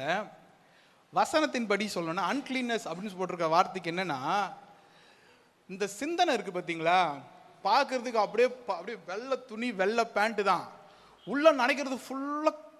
வெளியே சொல்லிட்டேன்னு வச்சுக்கோங்களேன், இவனாடா மேலே மேலே ஏறி பிரசங்கம் பண்ணியிருந்தானே இவனா. இந்த சிந்தனை எல்லாம் இப்போ இங்க ஒரு ஸ்கிரீன் மட்டும் போட்டு இங்க அப்படியே நான் நினைக்கிறது அப்படியே ஸ்கிரீன்ல வர மாதிரி ஒரு இது மட்டும் இருந்துச்சுன்னு வச்சுக்கோங்களேன், யார் யார் என்னன்னு தெரிஞ்சிடும். அப்போ இந்த சிந்தனைக்குள்ள இருக்கிற அந்த அசுத்தங்கள் தான் இந்த வசனம் சொல்லுது அசுத்தம். அல்லேலூயா. நீ பார்க்க அப்படியே பரிசுத்தமானதை பேசுவே, உங்க வாயை திறந்தா அப்படி இட்லி ஆவி வந்து பரிசுத்த ஆவியா வந்து எங்க மேல இறங்கும். ஆனா உன் சிந்தனை என்ன சிந்தனை? பாவம் பாவம் பாவம். எவனை அடிக்கலாம், எவனை முழுங்கலாம், எதை பார்த்தாலும் பாவம். நீ பண்ற வேலை ஃபுல்லா பாவத்தின் வேலை. ஆனா நடிக்கிற நடிப்பு என்ன வேலை? வெளிவேஷம். இந்த சிந்தனைக்குள்ள இருக்கிற சுத்தமின்மை தான் அசுத்தம். அல்லேலூயா. அடுத்து சோ சேட். இதெல்லாம் எக்ஸ்பிளைன் பண்ணணும்னு என்னால் முடியல. மனிதர்களை தாண்டி அவ்வளோதான் அதை செய்கிறது விகாரம். ஆமேன். லேக் ஆஃப் செல்ஃப் கண்ட்ரோல்னு வாங்க. சுய கட்டுப்பாடு இல்லாமல் என்ன பண்ணுறோம், ஏது பண்ணுறோம். சில நேரங்களில் நியூஸ் பார்ப்பீங்க, இது நியூஸ்லேயே வரும். ஒரு மகளை தந்தை இது பண்ணிட்டான். அம்மா தன் 2 பிள்ளைகளை கொண்டுட்டா இன்னொருத்தனோட இருக்கிற தொடர்புனால. இதை மாதிரி நம்ம ஊர்லேயே வருது நியூஸில். நம்ம ஊரில் வந்து இந்த நியூஸில் ரீசெண்டாக நான் பார்த்தேன். அதுக்கு வந்து அந்த தண்டனைலாம் கொடுத்தாங்க, தூக்கு தண்டனையும் நம்ம ஆயுள் தண்டனை ஏதோ கொடுத்தாங்க. ஆக இதை மாதிரி செல்ஃப் கண்ட்ரோல் இல்லாமல், வெக்கமான சூடு சொரணம் இல்லாமல் செய்கிற எல்லா பாவங்களும் என்னதான்? காம விகாரம். அடுத்து விக்கிரக ஆராதனை. உடனே நம்ம சொல்கிறோம், நாங்களாம் பரிசுத்தவான்கள்ங்க, நாங்கள் விக்கிரக ஆராதனையே பண்ணுறதில்ல. ஆண்டவர் ரொம்ப தெளிவாக சொல்கிறாரு, என் இடத்துல என் ஸ்தானத்தில் நீ யாரை வைக்கிறியோ, எதை வைக்கிறியோ அதுவே விக்கிரகம். நீ ஒரு சிலையை காமிச்சு ஐயோ நான் பார்க்குறதே கிடையாது, அது பக்கம் நான் போகிறதே கிடையாது. நோ மை டியர் சன், நீ என் இடத்துல யாரை வச்சியோ அவன் தான் விக்கிரகம். நான் லவ் பண்ணுங்க, அவன் தான் உனக்கு விக்கிரகம், அவ தான் உனக்கு விக்கிரகம். என் புருஷங்க, அது சத்தியமாக சொல்ல மாட்டீங்கல்ல, சத்தியமாக சொல்ல மாட்டீங்களா? என் புருஷங்க, என் பொண்டாட்டிங்கன்னு யாரும் சொல்ல மாட்டீங்க, அதனால அது விட்டுருங்க. ஆனால் பிள்ளைங்கன்னு சொல்லுவீங்க. அப்படியே பிள்ளைய தூக்கி மேலே வச்சுக்குவீங்க, அந்த புள்ள தான் உங்களுக்கு விக்கிரகம். எப்பவுமே தெரிஞ்சுக்கோங்க, ஆண்டவருக்கு அடுத்த ஸ்தானம் தான் எல்லாருக்குமே. அல்லேலூயா. இந்த பிள்ளைய கொடுத்தது அவர் தான். உங்களுக்கு யார் கொடுத்தது அந்த பிள்ளைய? எத்தனையோ பேருக்கு பிள்ளைகள் கிடையாது தெரியுமா? அவ்வளோ பணம் இருக்குது, அவங்களால அப்படி வளர்க்க முடியும். நீங்கள் வளர்க்குறீங்களா பிள்ளைய? பிள்ளையா வளர்க்குறீங்க நீங்கள்? பிள்ளையா வளர்க்குறீங்க? அவங்க சூப்பராக வளர்க்க முடியும், காலை தரையிலேயே படாமல் வளர்க்க முடியும். ஆனால் அவங்களுக்குலாம் கொடுக்கலையா ஆண்டவர்? ஏன் உங்களுக்கு கொடுத்தாரு? ஏன் உங்களுக்கு கொடுத்தாரு சொல்லுங்க பார்க்கலாம். நீங்கள் அதை விக்கிரகம் ஆக்க மாட்டேன்னு ஆண்டவர் நினைச்சார். அல்லேலூயா. நான் போன வாரத்தில் கூட சொல்லும்போது சொன்னேன்ல, நீ தேடி எடுத்துக்கொள்ளப்பட்டவள். அல்லேலூயா. உங்களுக்கு ஆண்டவர் தேடி எடுத்து கொடுக்குறாரு. நீங்க யூ ஆர் ஸ்பெஷல். நீங்க நினைச்சுக்காதீங்க, நான் என்னமோ நினைச்சுக்காதீங்க. அந்த வசனத்தை ஏசாயால வாசிக்கும் போது தெரியும், நீ தேடி எடுத்துக்கொள்ளப்பட்டவனா. அந்த வசனம் ரொம்ப அழகா இருக்கும். அதாவது கண்ணை மூடிட்டு, நான் அன்னைக்கு அது இதே எக்ஸ்பிளனேஷன் தான் சொன்னேன். கண்ணை மூடினேன், ஒரு இதுக்குள்ள கையை விட்டேன், இது பேர் என்ன, ஏதோ ஒரு என்ன சொல்லுவாங்க, அது அண்டாக்குள்ள கையை விட்டேன், கையில மாட்டினதை எடுத்து இதுதான் என் புள்ளன்னு சொல்லல ஆண்டவர். கண்ணை திறந்து பார்த்தாரு, எல்லாத்தையும் தள்ளினாரு, இது வேஸ்ட், இது வேஸ்ட், இது வேஸ்ட், இதுதான் என் பெஸ்ட்னு ஆண்டவர் எடுத்தார். அல்லேலூயா. நீங்கள் அப்படிப்பட்டவர்கள். உங்களை நம்பி ஆண்டவர் கொடுத்திருக்கிறது அப்படிப்பட்டது. நீங்க அதை ஐடலா மாற்றிடக்கூடாது. அதை நீங்கள் விக்கிரக ஆராதனையை மாற்றிவிடக்கூடாது. சில பேருக்கு பணம், அவங்க செய்கிற வேலை. நான் இதை அடிக்கடி சொல்லுவேன். ஒரு 3 ஃபேஸ் எனக்கு தெரிஞ்ச வரைக்கும், ஒரு வாழ்க்கையில் 3 ஃபேஸ் வந்து ஆண்டவரை விட்டு போகிறதுக்கான எல்லா தகுதி இருக்கிற ஃபேஸ். எந்த ஃபேஸ் தெரியுமா? ஸ்கூல்லேருந்து காலேஜ் போகிற ஃபேஸ். இந்த ஸ்கூல்லேருந்து காலேஜ் போகிற ஃபேஸ் என்ன நடக்கும்னா, அந்த சின்ன பசங்கள்லேருந்து அவங்க பெரிய பசங்களாயிடுறாங்க. அப்போது ஒரு மெச்சூரிட்டி வரும் பாருங்க மைண்டில். அப்போ என்ன சொல்லும் தெரியுமா மைண்டு? தான் நினைக்கிறதுலாம் சரின்னு சொல்லும். ஆண்டவருக்கு ஆண்டவர் தானே, அது வந்து எல்லாத்தையும் கேள்வி கேட்க சொல்லும். அந்த வயசு எல்லாத்தையும் கேள்வி கேட்க சொல்லும். ஏன்னா நீ காலேஜ் போய் படிக்கிறல்ல, அது எல்லாத்தையும் கேள்வி கேட்க தான் சொல்லி கொடுக்குது. அப்போ நீ ஆண்டவரே கேள்வி கேட்கறது, கேள்வி கேட்கறது தப்பு இல்லை. கேள்வினால் தான் விசுவாசம் வரும்னு வசனம் சொல்லுது. ஆனால் நீ ஆண்டவர் விட்டு ஓடுறதுக்கான எல்லா காரியமும் என்ன பண்ணுது? எல்லா டிக்கும் அங்கே டிக் போட்டு ஓடு. நம்பர் 1. நம்பர் 2, வேலைக்கு போகிற பருவம்.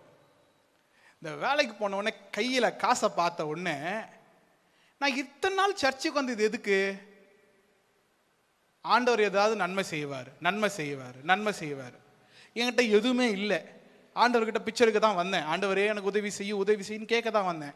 இப்போ என்கிட்ட பணம் வந்துருச்சு. நான் யார்கிட்டையும் என்ன பண்ண வேண்டியதில்லை, கேட்க வேண்டியதில்லை. அதனால என்ன பண்ண தேவையில்ல, சர்ச்சுக்கு எப்படி வருவாங்கன்னா ஒரு அரை மணி நேரம் லேட்டாக வருவாங்க, அதுக்கப்புறம் 1 மணி நேரம் லேட்டாக வருவாங்க, அதுக்கப்புறம் சர்ச்சுக்கே வரமாட்டாங்க. ஏன்? பணம் வருது, நான் வீட்டிலே ஜாப் பண்ணிக்கிறேன். என்ன பண்ணிக்கிறேன்? இது செகண்ட் ஃபேஸு. முதல் வந்து இந்த ஸ்கூல் டு காலேஜ் டிரான்சிஷன். எனக்கு தெரிஞ்சு சொல்கிறேன், இன்னும் நிறைய இருக்கலாம், உங்களுக்கு தெரிஞ்சிருக்கலாம். எனக்கு நான் பர்சனலாகவே இது வந்து எனக்கே தோணுச்சு. நம்ம அப்படியே கொஞ்சம் ட்ராக் மாறி போகிற மாதிரி இருக்கு. பர்சனலாக தோணுச்சு எனக்கு, என்னடா ட்ராக் விட்டு வெளியில் போகிறோமே அப்படின்னு. அதுக்கப்புறம் சம்பாதிக்க ஆரம்பித்த புதுசில் அப்படியே பக்தி வைராக்கியம்லாம் இருக்கும். போக போக போக அந்த பணத்தை பார்க்க இந்த பணம் தான் எல்லாம் வருது, எல்லாத்தையும் நான் செஞ்சிருவேன், பணம் இருந்தால் போதும். கரெக்டாக? ஆண்டவர் தேவையாங்க? எனக்கு என்ன வேணுமோ அதை என் சம்பளத்தை கொண்டு வாங்க முடியுமா முடியாதா? என் அக்கௌண்ட்டில் வர சம்பளத்தை வச்சு நான் வாங்க முடியும். அது எப்படி? கால் மேலே கால் போட்டுக்கிட்டு, இல்லை காலை தூக்கி மேலே வச்சுக்கிட்டு, அப்படி சிஸ்டம் அப்படி வச்சுக்கிட்டு என்ன பண்ண முடியும்? அந்த தென்னாவட்டிலேயே நான் செய்ய முடியும். அப்போ எனக்கு ஆண்டவர் தேவையில்லை. அப்போது இதை மாதிரி நாசமாக போகிற கூட்டம் ஒன்று. வேலை வருகும்போது ஆண்டவர் விட்டு ஓடுற கூட்டம், படிப்பில் ஒரு சின்ன முன்னேற்றம் கிடைக்கும் போது விட்டு ஓடுற கூட்டம். இந்த 3வது இன்னொன்று இருக்குது, திருமணம் ஆகிற ஃபேஸ். இந்த திருமணம் ஆன உடனே இவங்களுக்குள்ள இவங்க ஐக்கியமாக இருக்கிறாங்களாம், அந்யோன்யமாக இருக்கிறாங்களாம். ஆண்டவர் விட்டுறது. 1 வாரம் அது லேட்டாக கிளம்போம். சரி, இவர் என்ன பண்ணுவார்? வந்த புதுசில் திட்ட முடியாதுல்ல, இவர் என்ன பண்ணுவார்? அட்ஜஸ்ட் பண்ணி லேட்டாக கிளம்புவார். அடுத்த வாரம் அது லேட்டாக கிளம்போம். நீ முதல்ல விட்டுட்ட, இப்போ என்ன பண்ண? அது கத்தம். என்னன்னு கத்தான்? எல்லா வேலையும் நான் தானே செய்கிறேன், நீ என்ன பண்ணணும்? அப்போ உனக்கு பதில் சொல்ல முடியாது. ஓ, இப்படி ஒரு கேள்வி இருக்குதோ. அப்படியே விட்டு இல்லை, இப்படி ரிவர்ஸில் நடக்கும். இந்த அம்மா அவரை பிடிச்சி இழுக்கும், அவர் வர லேட் பண்ணுவார். இது ஒரு அரை மணி நேரம் லேட்டாக போவோம், 1 ஹவர் லேட்டாக போவோம். இது கூட சேர்ந்து என்ன பண்ணோம்? சரி போ, நானும் வீட்டிலே இருந்துக்கிறேன், போ, நீயும் போல நானும் போல, முடிஞ்சு போச்சு. இந்த 3 ஃபேஸ்லேயும் நீங்கள் ஆண்டவர், எனக்கு தெரிஞ்சு நான் சொல்கிறேன், இன்னும் எத்தனை இடத்துல வரும்னு எனக்கு தெரியாது, எங்கெங்கே வந்து நடக்கும்னு தெரியாது. இந்த மோட்சப்பிரயாணம்னு ஒரு கதை இருக்குது. அந்த புத்தகத்தை வாசிச்சுன்னு இருந்தேன். ஒரு 20 பக்கம் வாசிச்சிருக்கிறேன். அது வரைக்கும் அதில் போட்டிருக்குது, 2 விதமான மக்கள் இருக்கிறாங்க. ஒன்று வந்து இந்த பிடிவாத குணம் பிடிச்ச மக்கள். என்னன்னா, தான் என்ன நினச்சானோ அதுதான். அவனுக்கு போய் சுவிசேஷத்தை சொன்னீங்கன்னு வச்சுக்கோங்களேன், அவன் மண்டைக்குள்ளேயே ஏறாது. அவன் பிடிச்ச முயலுக்கு 3 காலில் நிற்கிறவன். அவனை நீங்கள் என்ன பண்ணாமலாம் என்ன பண்ண முடியாது, திருப்ப முடியாது. அவன் என்ன பண்ணுவான் தெரியுமா? உங்களை திருப்ப பார்ப்பான். நம்பர் 1. நம்பர் 2 வந்து இன்னொன்று. அது வந்து என்னன்னா, ஒரு சொன்னவுடனே வசந்த சொன்னவுடனே இப்படி கேட்டுக்கும், சொன்னவுடனே கேட்டுக்கும். ஓ அப்படியா, ஆண்டவர் அவ்வளோ நல்லவரா, உடனே சர்ச்சுக்கும் வந்துடும். நீங்கள் ஒரு விசுவாசியை ஆதாயப்படுத்துறதுக்கு உயிரை கொடுத்து ஆதாயப்படுத்தி கொண்டு வந்திருப்பீங்க. ஆனால் இதுக்கிட்ட போய் சொல்லியிருப்பீங்க, என்ன பண்ணோம்? அடுத்த வாரமே அந்த சபையில் உட்காந்துரும். என்னடா இது அப்படின்னு. ஒரு சின்ன கஷ்டம் வரட்டுமே, அடுத்தவன் இன்னொரு யோசனை சொல்லுவான், அப்படியே ஓடி போயிடும். அல்லேலூயா. ரொம்ப பிடிவாதம் பிடிச்ச குணமாகவும் இருக்கக்கூடாது, அப்படி எது சொன்னாலும் வளைஞ்சு கொடுக்குறவங்களா இருக்கக்கூடாது. அப்படி பட்டவங்கள பார்த்தீங்கன்னா உஷாராக இருங்க.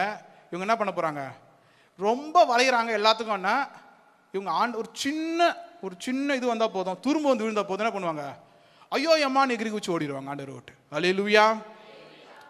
விக்கிரக ஆராதனை. அடுத்து பில்லி சூனியம். இது நீங்கள் யாரும் பண்ண மாட்டீங்கன்னு நினைக்கிறேன். வீட்டில் போயிட்டு என்ன சிரிக்கிறீங்க, நீங்கள் பண்ண மாட்டீங்களா, அவ்வளோ நல்லவங்களா, உங்ககிட்ட இது பேர் என்ன, எலுமிச்சம்பழம்லாம் இல்லையா, எலுமிச்சம்பழம் எலும்பு கூடு சாப்பாடுக்கு போட்டுடுறீங்களா? ஆனால் இப்படி ஒரு சேட்டை இருக்குது. நீங்கள் எலுமிச்சம்பழம் தேவையில்லை, எலும்பு கூடு தேவையில்லை, முட்டி போட்டாங்கன்னு வச்சுக்கோங்களேன், ஆண்டவரே நான் ரோட்டில் போகும்போது அவன் என்னை பார்த்து இப்படி சொல்லிட்டா, பில்லி சூனியம் வைக்கிற ஆள் ஆண்டவர்னா பில்லி சூனியம் வைக்கிற ஆள் அவங்க ஆண்டவர். சொல்லாமான்னு தெரில. போன வாரத்தில் ஒரு நாள் நாங்கள் காரில் போனோம். இந்த பையன் காரை ஓட்டுறன்ற பேரில் திடீர்னு ஒரு இடத்துல திருப்பினான். பின்னாடி யாரோ வந்து இடிக்கிற மாதிரி வந்திருப்பான் போல, எங்களுக்கு தெரில. இவன் பண்ணிட்டான். காரில் பின்னாடி உட்காந்துருந்தா நான் இறங்கி வெளில வரேன், டேய் அப்படின்னு சொல்லிட்டு புறம்போக்கு அப்படிங்கிறான். எனக்கு தூக்கி வாரி போடுச்சு. நான் என்னடா பண்ணேன், ஓட்டணும் அவன்டா அப்படின்னு. கிட்ட போய் என்ன சொன்னேன் அப்படின்னேன். அப்புறம் அப்படின்ட்டு அவன் பாட்டுக்கு பேசினான். இவங்க 2 பேரும் பக்கத்தில் வந்துட்டாங்களா, வந்த உடனே துப்புன்னு தூட ஓட்டான். ஏய் என்னடா சொன்னேன் அப்படின்னா, எனக்கு மனசு ஆறல, என்ன சொல்லிட்டான் அப்படின்னு. அல்லேலூயா. பில்லி சூனியம் வைக்கிற புத்தி நம்ம என்ன பண்ணக்கூடாது, உன்னை ஒருத்தன் சொல்லிட்டான்றதுக்காக என்ன பண்ணக்கூடாது, புறம்போக்குன்னு ஒரு தடவை தானே சொன்னேன், 3 தடவை புறம்போக்கு. அல்லேலூயா. இந்த மாதிரி பில்லி சூனிய இது நமக்குள்ள என்ன பண்ணக்கூடாது, வரக்கூடாது. ஜபம் பண்றன்ற பேரில் நம்ம என்ன பண்ணக்கூடாது, ஜபத்தில் ஆண்டவரே பில்லி சூனியத்துக்கு யூஸ் பண்ணக்கூடாது. ஆண்டவர் யோசிப்பாரு, இவனுங்க எப்போ என்ன பில்லி சூனியம் வைக்கிறதுக்கு யூஸ் பண்ண ஆரம்பிச்சானுங்க. உங்களை சிநேகிக்கிறவர்களை சிநேகியுங்கள், உங்களை பகைக்கிறவர்களை ஆசீர்வதியுங்கள். காட் பிளஸ் யூன்னு சொல்ல முடியுமான்னு தெரில. அட்லீஸ்ட் அந்த வஞ்சத்தை மனசுக்குள்ளே வச்சுக்காம, ஏன்னா அந்த கோவத்தில் நீங்கள் எதுவுமே கண்ட்ரோல் பண்ண முடியாது. ஹீட் ஆஃப் த மொமெண்ட்னுவாங்க, அதில் கண்ட்ரோல் பண்ண முடியுமான்னு தெரில. ஆனால் அந்த வஞ்சத்தை மனசுக்குள்ளே வச்சுக்காம அவங்களை மன்னிக்க கற்றுக்கொள்ள வேண்டும். அல்லேலூயா. அடுத்து அப்பா பகை சொல்லவே வேணாம். ஹேட்ரட், ஒருத்தவங்க விரோதமாக அந்த ஹேட்டை கிரியேட் பண்ணி விடுறது. அது எப்படி தெரியுமா, ஒரு நாளில் கிரியேட் பண்ணுறது கிடையாது. சும்மா ஒரே நாளில் அவன் பாரு இப்படி பண்ணுறான் அப்படி இல்லை, ஊதிக்கிட்டே இருக்கிறது காதில். அவன் இல்லை இப்போ இதை பண்ணான், 1 டே முடிஞ்சிடுச்சு, டே 2 எதுவும் சொல்ல மாட்டாங்க, அப்படியே ஃப்ரீயாக விடுவாங்க. ஏன்னா காமாக விடணும். டே 3 லீவ், டே 4 லீவ், டே 5 திரும்ப லைட்டாக இனிஷியேட் பண்ணுவாங்க. என்னென்ன, அவன் இன்னைக்கு போனான், அவனுக்கு ஏதாவது ஒரு பிரச்சனை இருக்கும். இப்போ என்ன பண்ணுவாங்கன்னா, டே 1ல் சொன்னதையும் டே 5ல் சொன்னதையும் கனெக்ட் பண்ணுவாங்க. ஓகே நான் அன்னைக்கு அவன் என்னன்ட்டு போகிறான் டே 5. இப்போ ஒரு 2-3 நாள் திரும்ப லீவ் விட்டு ஒரு டே 10க்கு வந்துச்சு. டே 10ல் என்ன பண்ணாங்க, இன்னொன்று. இது வந்து ஒரு நாளில் நடக்காது. இந்த ஹேட்ரடுங்கிறது, இந்த வெறுப்பு, அது பேர் என்னன்னு போட்டிருக்குது, பகைகள்ங்கிறது ஒரு நாள் கிரியேட் ஆகுறது இல்லை. சொல்லி அவனுக்கு எந்த பிரச்சனையுமே இருக்காது. கடைசியில் என்னடான்னா ஒன்றுமே இருக்காது அவனுக்கு இவனுக்கும். சொல்லி ஒரு 2 மாதத்தில் பார்த்தீங்கன்னா 2 பேரும் இவனை நான் கொலை பண்ணிட்டு ஜெயிலுக்கு போகிறன்ற அளவுக்கு ஆயிடுவானுங்க. ஒன்றும் இல்லை, அவன் நான் முடிஞ்சு போச்சு. இக்கு ஒரு கூ பக்கத்தில் வந்துச்சு, இக்கு ஒடுதான். இதுக்கு என்ன பண்ணிட்டான், கொலைக்கு கொண்டு போய் விட்டான். ஹேட்ரட், பகைகள் நமக்கு ஆகாது. அல்லேலூயா. அப்புறம் விரோதங்கள், கிட்டத்தட்ட ஒண்ணுதான். இந்த விரோதங்கள்னா ஆங்கிலத்தில் போட்டிருக்கிறது குவாரல்சம், அப்படின்னா சண்டை போடுறது, இறங்கி கை கலப்பு பண்றது, இல்லை சண்டை போடுறது. சண்டை போடுறதுக்கு நமக்கு தகுதி அல்ல, விசுவாசிகளாகிய நமக்கு அது தகுதி அல்ல. என்ன வேணா செய்யலாம், வசனம் சொன்ன மாதிரி தான். எல்லாவற்றையும் செய்ய எனக்கு தகுதி உண்டு, எல்லாத்தையும் செய்யலாம். போய் ஒருத்தனை அடிக்கலாம், இழுக்கலாம், போடலாம். ஆனால் அது உன் தகுதியான்னு பார்க்கணும். அல்லேலூயா. அப்புறம் சொல்லணுமா, செத்தாலும் நீ செத்தா மூஞ்சில முழிக்க முடியாது. as simple as that. செத்தாலும் அவன் மூஞ்சில முழிக்க முடியாதுன்னு சொல்றல்ல, நீ செத்துட்டினா நீ மூஞ்சில முழிக்க முடியாது, அவன் வந்து மூஞ்சில முழிக்கலாம். கரெக்ட் தானே? நீ சொல்லுவே செத்தாலும் அவன் மூஞ்சில முழிக்க, செத்த பிறகு முழிக்க முடியாது. சிம்பிள்.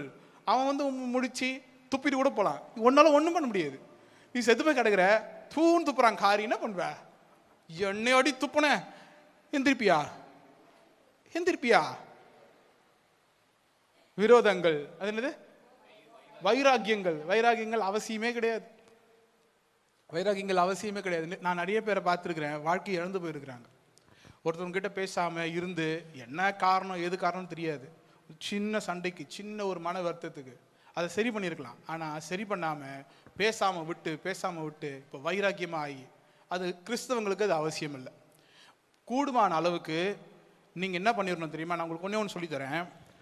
ஒருத்தர் 2 பேருக்குள்ளே உங்களுக்கு ஒரு பிரச்சனை வருது. அந்த பிரச்சனையில் வைராக்கியத்தினால அவங்க பேசாமல் இருக்கிறாங்க, நீங்களும் பேசாமல் இருக்கிறீங்கன்னு வச்சுக்குவோம். ஒரு கிறிஸ்தவங்களாம் நீங்கள் என்ன பண்ணணும்னா, அந்த பிரச்சனையை சால்வ் பண்ண ட்ரை பண்ணணும். நீங்கள் சால்வ் பண்ணுங்கன்னு கூட சொல்ல மாட்டேன், ட்ரை பண்ணணும். ட்ரை பண்ணி அது சால்வ் ஆகலைன்னா விட்டுருங்க. ஏன்னா நான் முயற்சி பண்ணலைன்னு இருக்கவே கூடாது. அவங்க தான் என் கூட வந்து ஒப்புரவாகலன்னு இருக்கணுமே தவிர, நான் முயற்சி பண்ணாததுனால அப்படின்னு எனக்கு என் காலத்தில், நான் சாகிற காலத்தில் இது குற்ற உணர்வாக மாறக்கூடாது. அல்லேலூயா. இது என்னது? வைராக்கியங்கள். அடுத்து வேகமாக போயிடலாமா? கோபங்கள். அடுத்து சண்டைகள், பிரிவினைகள்.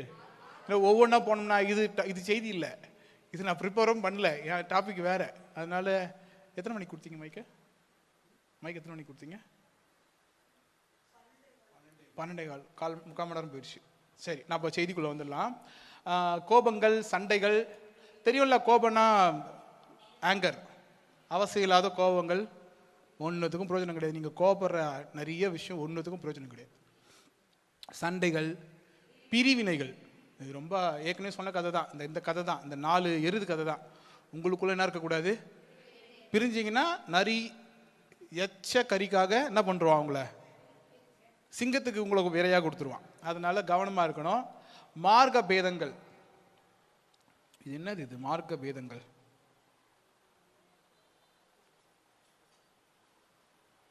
அன்கண்ட்ரோல்டு மார்க்க பேதங்கள்லாம் இதுவோ? அடுத்த வார்த்தை வாசிங்க, எனக்கு சரியாக கண்டுபிடிக்க தெரியல. பொறாமைகள். ஓகே, பொறாமைப்படக்கூடாது. ஏற்கனவே நம்ம அதை பார்த்துட்டோம் வசனத்தின் மூலமாக. கொலைகள்லாம் பண்ணிட போறீங்க, சர்ச்சுக்குள்ளேயே சேர்க்க மாட்டோம் உங்களெல்லாம். நீங்கள் நினைக்கிறீங்க கொலைனா, வேதாகமத்தின் படி பார்த்தீங்கன்னா வசனம் சொல்லுது தீய நோக்கம் பாவமாம். ஒரு ஆள் செத்து போகணும்னு நினச்சேன்னு வச்சுக்கோங்களேன், அது கொலை. ஆக்சுவலி வசனம் சொல்லுது, நீ ஒருத்தரை இச்சையோடு பார்த்தீன்னா அவங்களோட விபச்சாரம் பண்ணி ஆயிட்டுன்னு வசனம் இருக்குது. அப்போ நீ ஒருத்தரை கொலைவெறியோட பார்த்தீன்னா அவனை கொலை பண்ணிட்டான்னு அர்த்தம். உன் மனசுக்குள்ள அவன் வாழக்கூடாதுன்னு நீ நினைக்கிற. கரெக்டா? நான் சொல்றேன், உண்மையா நீங்க யோசிச்சு பாருங்க. உங்க வாழ்க்கையில எப்பயாவது ஒரு தடவை யாரையாவது ஒருத்தர் மேல உங்களுக்கு இந்த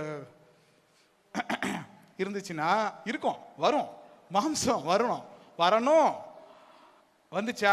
நிறைய பேர் ஆன்றாங்க. எப்படி போட்டு வாங்கணும் பார்த்தீங்களா? உங்களை எப்படி போட்டு வாங்கணும் பார்த்தீங்களா? மாட்டினீங்க எல்லாரும். கொலைகள், வெறிகள், களியாட்டுகள். இதுக்கு ஆங்கிலத்தில் வேற மாதிரி போட்டிருக்குது, அதை கண்டிப்பாக நான் இங்கே எக்ஸ்பிளைன் பண்ணவே முடியாது. சரியா? அது இந்த இடத்துல எக்ஸ்பிளைன் பண்ண முடியாது, என்னால் முடியாது. பண்ணுவாங்க. களியாட்டுகள்ங்கிற வார்த்தையை இங்கிலீஷில் போட்டால் அது வந்து மோசமான பாவம். அது கரெக்டாக சொல்லணும்னா சோதோம் குமாராவில் செய்த பாவம். நான் அப்போ ஏற்கனவே பேசிட்டேன், நான் பெண் பேசிட்டேன். அப்போ இது வேற எதுவும் ஒன்றும் இல்லை. அப்போது நீங்கள் போய் படித்து பாருங்க. களியாட்டுகள். இப்போ என்னால் இதை கண்டுபிடிக்க முடியல இந்த வார்த்தையை. மார்க்க பேதங்கள். சரி. ஆக இவையெல்லாம் என்னது?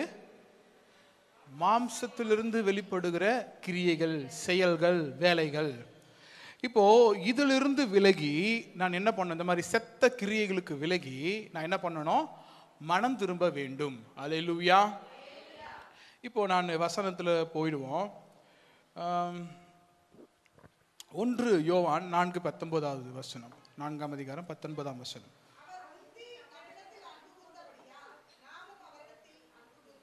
அல்லேலூயா. என்னவா?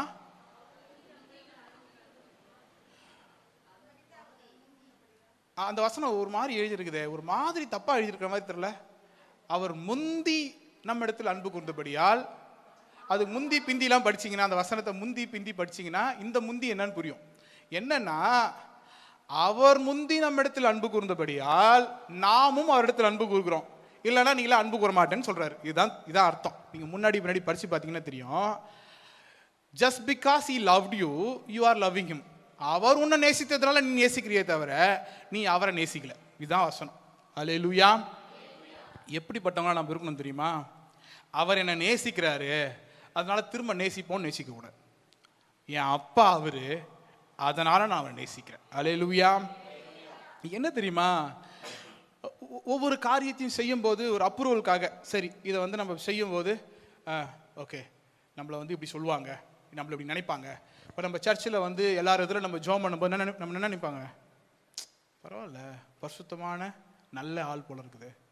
இது மற்றவங்களுடைய அப்ரூவலுக்காக, இல்லை மற்றவங்களோட நம்ம வந்து ஒரு ஆளாக அங்கீகரிக்கணும், இல்லை நம்ம ஆண்டவர் அங்கீகரிக்கணுங்கிறதுக்காக ஜெபம் பண்ணுறது, ஆண்டவர் நம்மளை ஒரு ஆளாக பார்க்கணும் இல்லை. நான் அடிக்கடி சொல்கிற விஷயம், நீங்கள் டாக்டரை போய் எதுக்காக பார்க்குறீங்கன்னா, எதுக்காக பார்க்குறீங்க? என் உடம்பு குணமாகணும் தான் பார்க்குறீங்க. யாராவது ஒருத்தர் போயிட்டு டாக்டர் எப்படி இருக்கிறீங்க, வீட்டில் எல்லாம் எப்படி இருக்கிறாங்க, அவரும் அதை விரும்ப மாட்டார், நம்மளை செய்ய மாட்டோம். ஆனால் அவர் மேலே நமக்கு அன்பு இருக்குதா? ஆனால் நம்ம அப்பா டாக்டர் கிடையாது, அவர் அப்பா. அப்பா நம்மளை நேசிக்கிறாருன்றதுக்காக அல்ல, அப்பா நமக்கு சில உதவிகளை செய்கிறாருன்றதுக்காக அல்ல, அப்பா தன் சொத்துக்களை எனக்கு கொடுத்துருவாருன்றதுக்காக அல்ல, அவர் அப்பா, அதனால நான் அவரை நேசிக்கிறேன். அல்லேலூயா, அல்லேலூயா. நீங்கள் செய்கிற காரியம் எப்படி இருக்குன்னு தெரியுமா? அவர் முந்தி நம்ம இடத்துல அன்பு கூறுகிறது போல நாம் முந்தி அவரிடத்தில் அன்பு கூற வேண்டும். இந்த வசனம் சொல்லி தெரியுமா, ஒரு கணம் பண்ணுகிறதுலே ஒருவரை ஒருவர் முந்தி கொள்ளுங்கள்னு சொல்ற மாதிரி அன்பு கூறுகிறதுல தேவனிடத்துல நாம் முந்தி கொள்ள வேண்டும். இந்த வசனம் நம்மள என்ன பண்ணணும் தெரியுமா? இந்த வசனத்தை பொய்யாக்கணும். அவர் முந்தி அன்பு கூர்ந்ததுனால இல்லை, நானும் என் தேவன் மேல முந்தி அன்பு கூறுகிறேன். அவர் என்னை நேசிச்சதுனால இல்லை, நான் அவரை நேசிக்கிறேன். ஆமேன். ஆக எதிலிருந்து மாறணும் அப்படின்னா, இதை வந்து ஒரு அங்கீகாரத்துக்காக செய்கிறேன். ஏன்னா நீங்கள் அப்படி ஒன்று செஞ்சீங்கன்னு வச்சுக்கோங்களேன், தேவனிடத்தில் அங்கீகாரம் பெறணும்னு செஞ்சீங்கன்னு வச்சுக்கோங்களேன், நீங்கள் தேவன் மேலே இருக்கிற அன்பில் செய்யலை. இது செத்த கிரியை. இது உங்களுடைய ஆவிக்குரிய வாழ்க்கைக்கு எந்த விதத்துலையும் உதவ போகிறதே கிடையாது. ஆமேன். இதை விட்டு என்ன பண்ணணும்? விலகி வரணும். ரெண்டாவது, மத்தேயு 15:8 கொஞ்சம் வேகமாக வாசிக்கலாமா?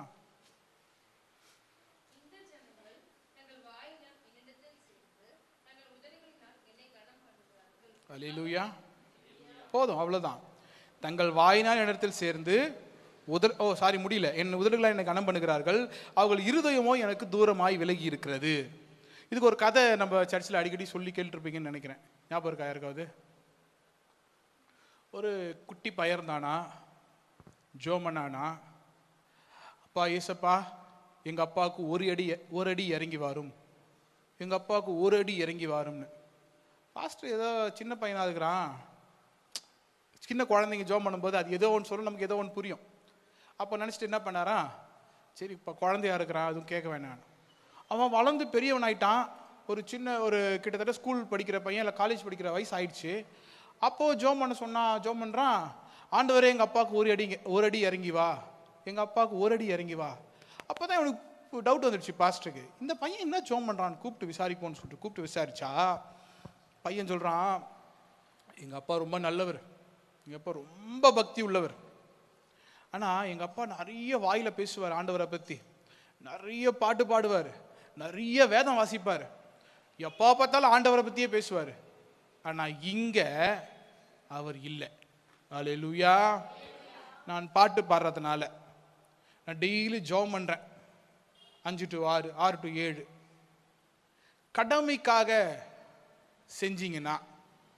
கடமைக்காக செஞ்சீங்கன்னா நான் சொல்றது 6 to 7 ஜபத்தை தப்பு சொல்லல, 5 to 6 ஜபத்தை தப்பு சொல்லல. அந்த ஜபம் கடமைக்கென்று இருக்குமானால், நீ பாடுற பாட்டு கடமைக்கென்று இருக்குமா, ஐயோ பாடணுமே, ஆண்டவராய் துதிக்கணுமே, பாடணுமே, சர்ச்சுக்கு வந்தால் அவரை கைத்தட்ட சொல்லுவாங்களே, கடமைக்குன்னு செய்கிற எல்லாமே அது செத்த கிரியை. உன்னுடைய ஆவிக்குரிய வாழ்க்கைக்கு அது ஒருபோதும் உதவாது. அல்லேலூயா. எப்படிப்பட்டவங்களா இருக்கணும் தெரியுமா? வாயினால அல்ல, இருதயத்தினால் ஆண்டவரிடத்தில் சேரணும். அல்லேலூயா, அல்லேலூயா. ஜெபம் என்பது ஆண்டவரை தேடுவது என்பது ஒரு கடமை அல்ல, அது உன்னுடைய உறவு.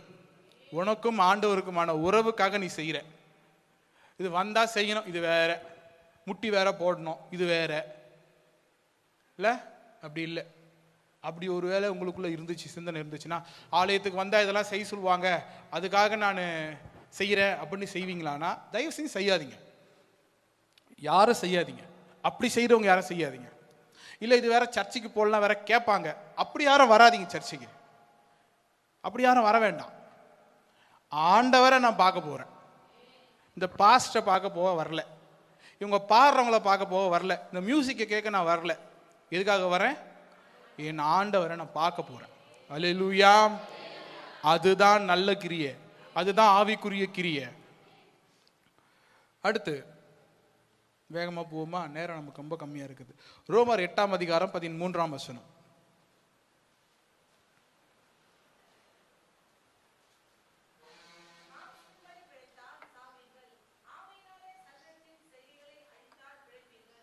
என்னங்க இது ஆங்கிலத்தில் அப்படி போட்டிருக்குது, if by the spirit you put to the death the deeds of the body you will live. அதாவது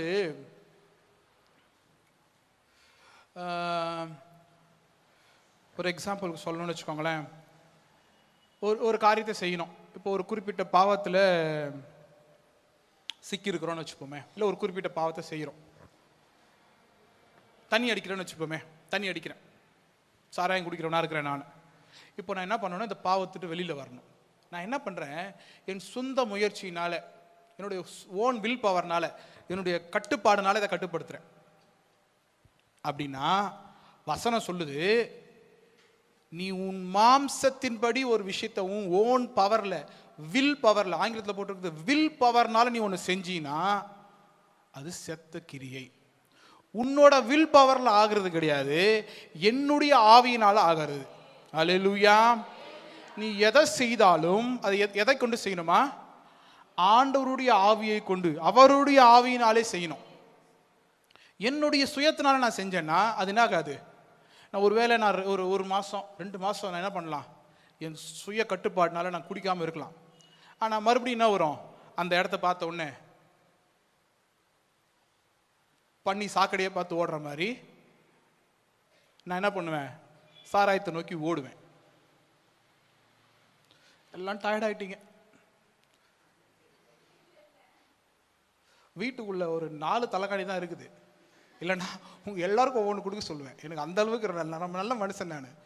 ஆளுக்கு ஒரு தலைகாணி கொடுத்து நல்லா படுத்துக்கோங்க. காலுக்கு கூட தலைகாணி. நான் எப்பவுமே காலுக்கு ஒரு தலைகாணி போட்டு படுப்பேன். அதனால உங்களுக்கு தலைக்கு ஒரு தலைகாணி, காலுக்கு ஒரு தலைகாணி, போர்வை எத்தனை இருக்குன்னு தெரியல. அப்படியே சொங்கி நொந்து இன்னும் கொஞ்சம் விட்டோம்னா அப்படியே பூமியோட இங்கே இருந்தவங்க எங்கன்னு கேட்குற அளவுக்கு பூமியோட பூமி ஆயிடுவீங்க போல இருக்குது. அல்லேலூயா. நல்லா பிரிஸ்கா. அல்லேலூயா. இந்த ஸ்லவுச் பொசிஷனில் உட்காராதீங்க, இப்படி உட்காராதீங்க. அது அது அது அது நமக்கான பொசிஷன் அல்ல. இந்த ஸ்லவுச் பண்ணி உட்காராங்க தெரியுமா? இப்படி இப்படியே உட்காந்துருப்பாங்க. இந்த இவன் அடிக்கடி சொல்லுவேன், முதல்லாம் இப்பெல்லாம் இல்லை, நம்ம அமர்நாத்தை சொல்லுவேன், இப்படியே உட்காந்துட்டு இருப்பான்.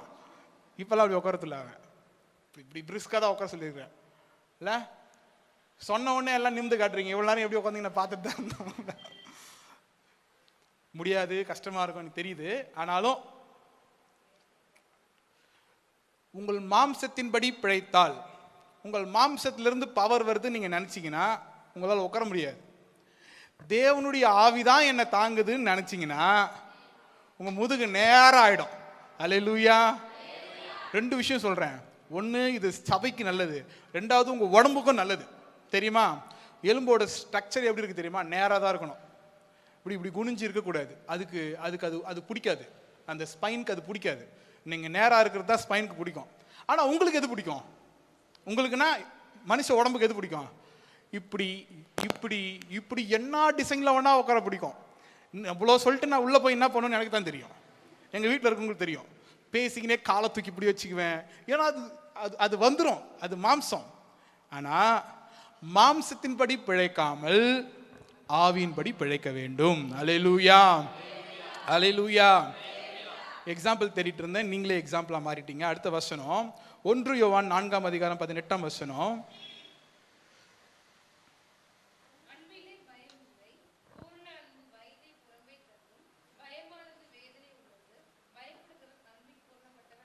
ஓகே, யாராவது 1 யோவான் 4:18 போடலையா வசனம்? 4:18. சரி, இந்த வசனத்தோட சாராம்சத்தை யாராவது எனக்கு சொல்லுங்க பார்க்கலாம்.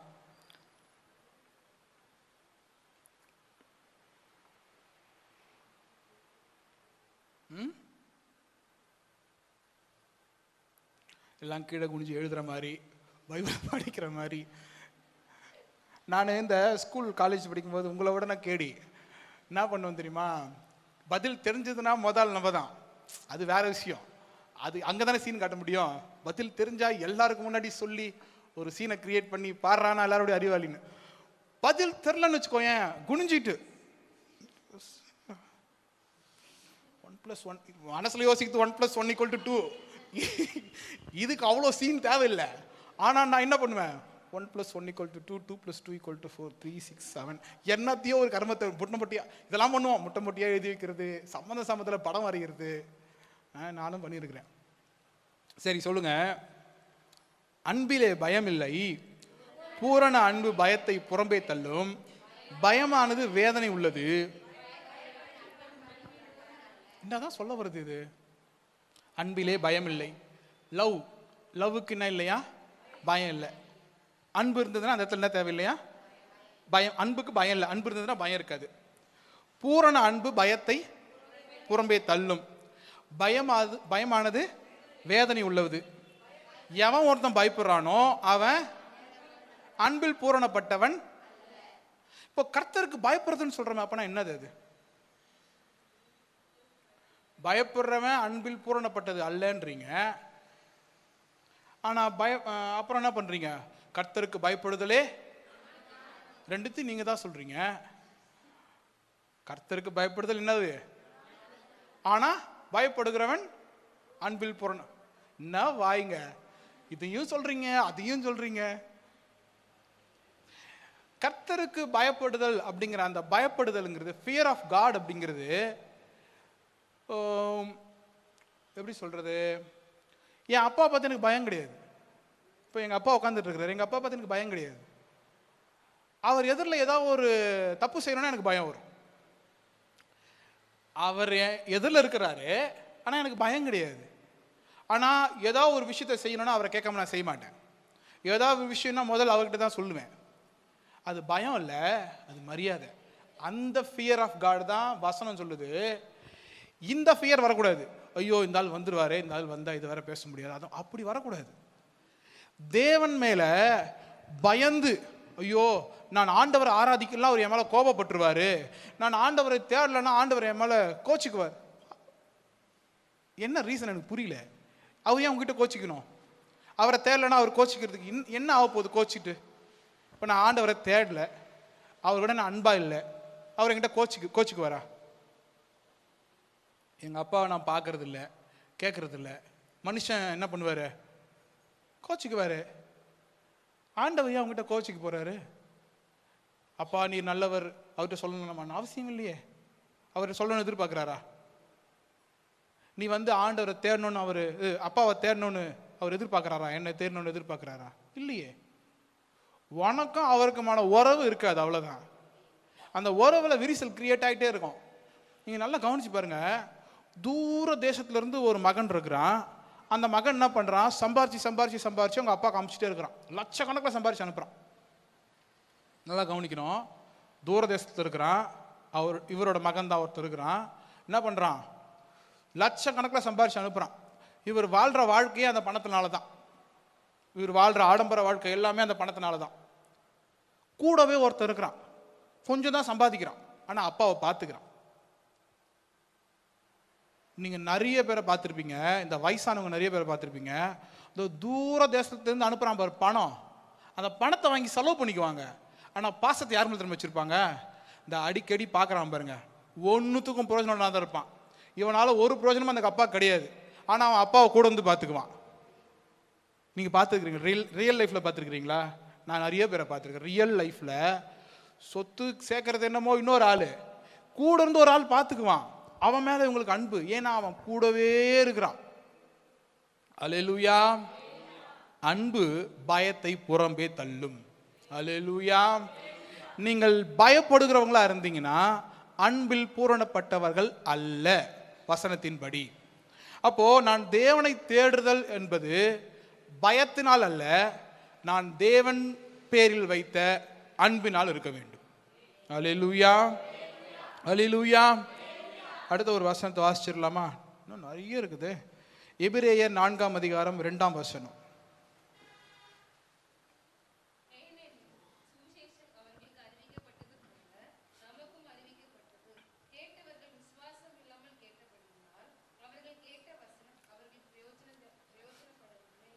சரி, ஏதாவது புரியுதா? சுவிசேஷம் அவர்களுக்கு அறிவித்தது போல நமக்கும் அறிவிக்கப்பட்டது, கேட்டவர்கள் விசுவாசம் இல்லாமல் கேட்டபடினால் அவர்களுக்கு கேட்ட வசனம் அவர்களுக்கு பிரயோஜனப்படவில்லை. ஏதாவது புரியுதா? புரியுதா? என்ன புரிஞ்சுது?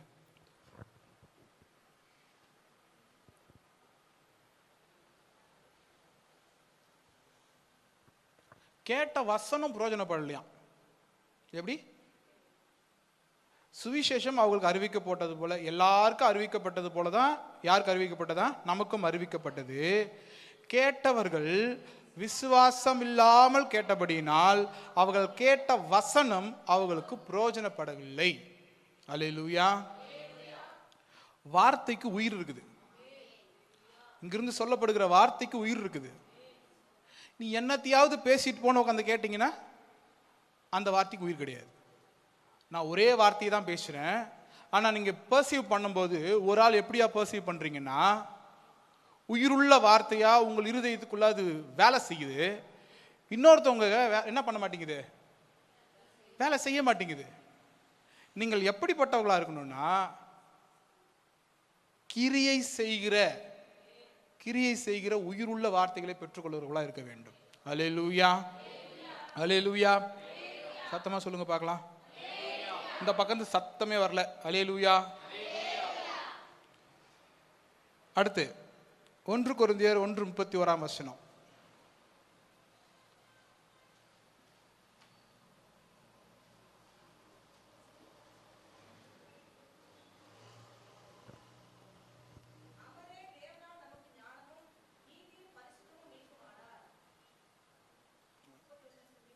ஒன்று கொரிந்தியர் 1:31 அது.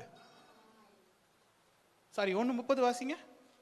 இது ஆங்கிலத்தில் 1:31 இருக்குது, வாசிங்க.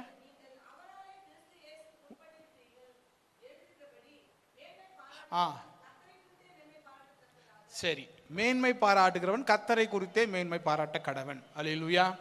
போன செய்தியில் நம்ம கேட்டுட்டோம், திரும்பவும் வந்துடுவோம். என்ன சொல்ல வருது? மேன்மை பாராட்டுகிற எதை குறித்து மேன்மை பாராட்டணுமா? ஒரு கம்பாரிசன் வருது ஸ்பிரிச்சுவல் வாழ்க்கையில்,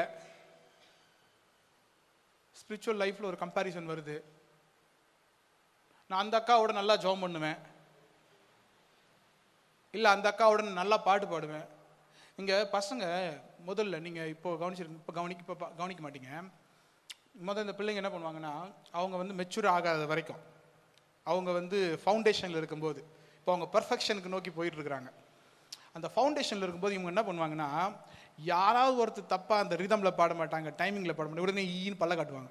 முறைப்பேன் நான் இங்கேருந்து, நீ என்னமோ ஒழுங்காக பாடி கிழிக்கிற மாதிரி அவங்கள முறைக்கிற. பாடுறவங்க உன்னை ப்ளீஸ் பண்ணுறதுக்காகவோ, பாஸ்டரை ப்ளீஸ் பண்ணுறதுக்காகவோ, சபையை ப்ளீஸ் பண்ணுறதுக்காகவோ பாடல. அவங்களால பாட முடிஞ்சு அவங்க தப்பாக பாடல. அவங்களுடைய எண்ணம், நான் ஆண்டவரை பாடணும். அல்லேலூயா. நீ சிரிக்கிற, நீ இது பண்ணுற, அது பண்ணுற, அதை பற்றி எனக்கு கவலை இல்லை, நான் ஆண்டவரை பாடுறேன். ஒருவேளை அவங்களே எல்லாம் தெரிஞ்சு வீம்புக்குன்னு பாடினாங்கன்னா அவங்க கிண்டல் கேலி பண்ணுறாங்கன்னு அர்த்தம். அப்படி யாரும் பண்ண போகிறது இல்லை ஆண்டுடைய ஆலயத்தில். ஆனால் அப்படி இல்லாதப்ப என்ன பண்ணக்கூடாது, அவங்கள பார்த்து ஈன்னு பல்ல காட்டுன்னு இப்படி சிரிச்சுன்னு இருக்கக்கூடாது. நான் அப்படி சுருன்னு முறைப்பேன், யாராக இருந்தாலும் பரவாயில்ல. அது அவங்களுக்கும் ஆண்டவருக்குமானது. நீ அவங்கள பார்த்து சிரிக்கிறதுக்கு அங்கே ஒன்றும் கிடையாது. சரிதானே? ஆக மேன்மை பாராட்டுகிறவன் எதை குறித்து மேன்மை பாராட்டணும் தெரியுமா? ஆண்டவர் என் கூட இருக்கிறாரு, அதுதான் எனக்கு மேன்மை. அல்லேலூயா. நான் நல்லா பாட்டு பாடுறது எனக்கு மேன்மை கிடையாது. ஐயோ இங்கே உட்காந்து நல்லா செய்தி எடுப்பேன், மேன்மை கிடையாது. எனக்குள்ள ஆண்டவர் இருக்கிறாரா, அதுதான் மேன்மை. கடைசியாக ஒரே ஒரு விஷயத்தை மட்டும் பார்த்துட்டு இந்த டாப்பிக்கை முடிச்சிருவோம். எபிரேயர் 10:14.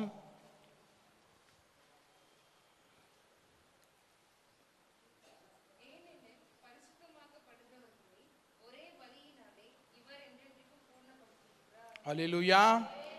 பரிசுத்தமாக்கப்படுகிறவர்களை ஒரே பலியினாலே இவர் என்றென்றைக்கும் பூரணப்படுத்தி இருக்கிறார். பரிசுத்தப்படுத்துதல் என்பது என்ன பண்ணணுமா? எத்தனை தடவை நடக்கணுமா? எத்தனை தடவை நடக்கணும் பரிசுத்தப்படுத்துதல்?